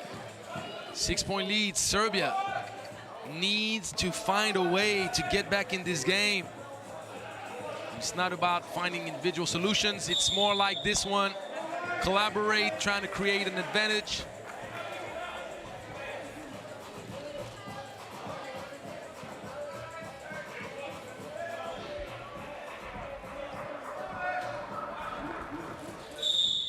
Very aggressive. Step out. And that's the 7th team foul. Estonia making the same mistake that many teams have made so far in the competition. Whenever you have 16 fouls, you got to just drop it down a notch. Can't afford to give 2 easy free throws to your opponent. But Estonia doesn't pay full price for it, as Chaput misses the first. Makes the second, though. The ball moving back to Serbia.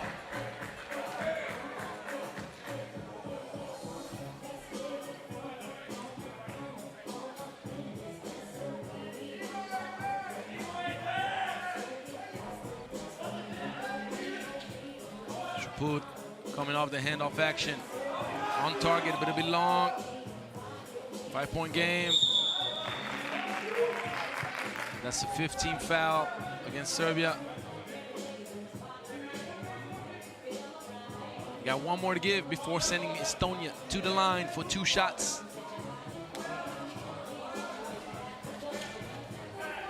Pick and pop action. Oh, Shaput ends up on his butt, and that's an and 1. Estonia.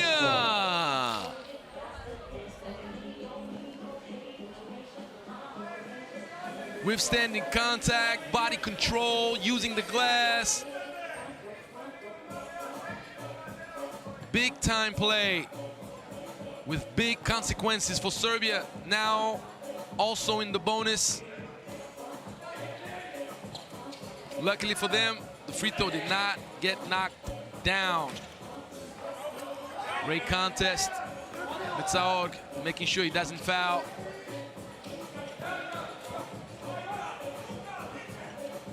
Lehe trying to find an impossible angle. Shooting with left hand, going to the right. Double foul yet again. It's the second time in this game it happens. Think about it. We haven't even reached the halfway point in this game, and we're like 2 fouls out and 3 fouls out of the double bonus on both sides. It's just very physical game. Very, very physical game.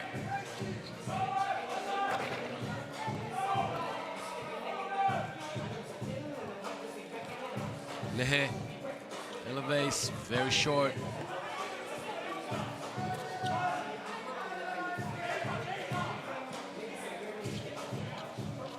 Good take, body control, but he couldn't reproduce.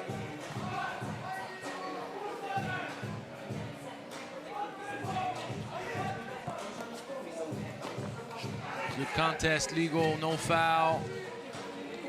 Just the moment the lights came on, the turnover. Dimitrijevic.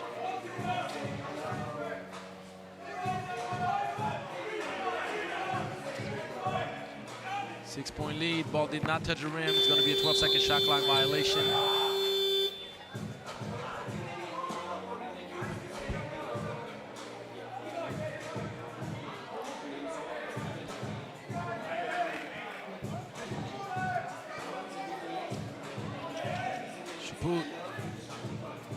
Will keep shooting, that's his job. Just can't find his rhythm. Remember, no team can afford to foul now. Good defense from Shaput. Ball did not touch the rim once again. So Serbia now defensively is getting the stops it needs, but offensively they have quite the hard time, and the rain started again. Hopefully we're not gonna have the same trouble having water on the side. So 2 free throws coming up. Igor Jokic going hard.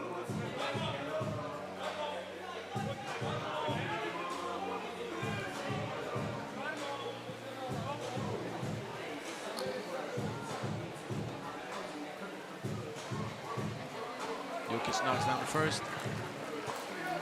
Estonia is 1 foul away from double bonus. Serbia, even though Serbia's been struggling, they are in position where they can turn things around. Not unless Pupovac misses easy layups like that, and now 8th team foul against Serbia. 2 free throws coming up for Estonia. If Serbia does not find the way, not only to win this game, but either way to put up points, because you never know what can happen in such an open group. Morocco's been such a difficult team to handle. They're very likely to shock some team. So you don't know what Estonia is going to do in the next 2 games. And having lost 21-20 against Slovenia, you don't know. There's a lot of scoring, but only 4 points right now is just too low for Serbia.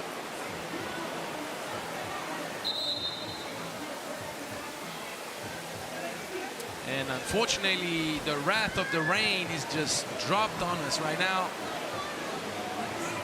And we're gonna have to, wow, okay. I'm getting drenched, just so you know.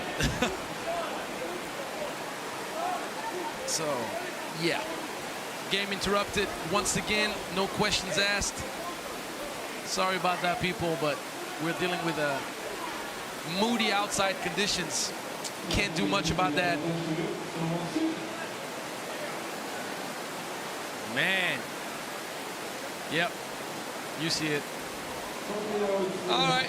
Keep you updated as soon as we can.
szeretnéd jobbra vagy balra fésüljük? Vagy felfelvágva.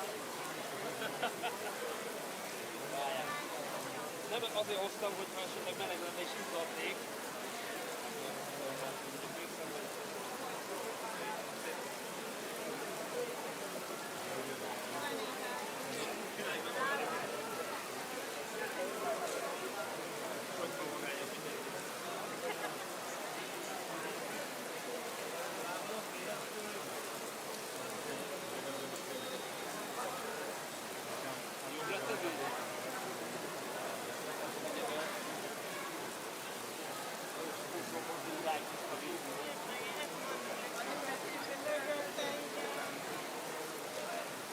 Pisti, kell egy töltsi még?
Mindig úgy megérnek, mondok egy ilyeséget, üzenétek, és így úristen, nem megjön.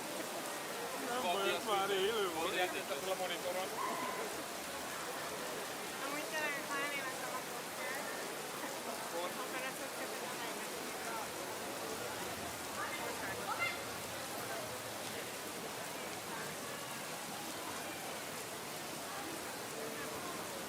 De azt mondja, hogy óvárja, hogy a sárga pólót azért vizetni, hogy van egy ízlat átmet, és ezt veszed? Te vagy kapcsolva ide? Kérem? Most ide adva. Hogy? Rajtad jó, hogy 190-ben hallgatja, hogy a sárga pólót azért vitted, hogy meleg lenne és izzadnál, amit ugye Marci fejébe küldtük. Azt mondom, a kocsiban benne van. Na akkor hallgasson mindenki. Gyerekek!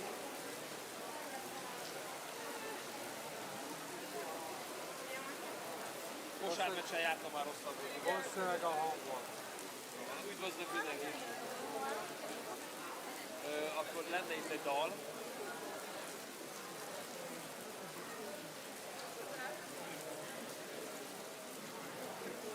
Akkor én csak a másik leggázabb voltam.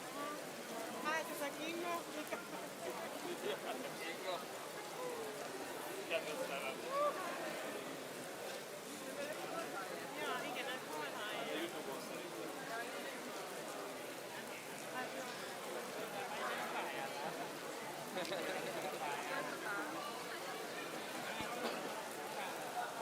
Írja, Tacsi, mondd meg, hallgatom a tévében, amit mondtam. Akkor holnaptól már ez dolgozunk. Akkor ez magasodom. Ez Piri volt, aki rendez? Köszi, Piri. Nem.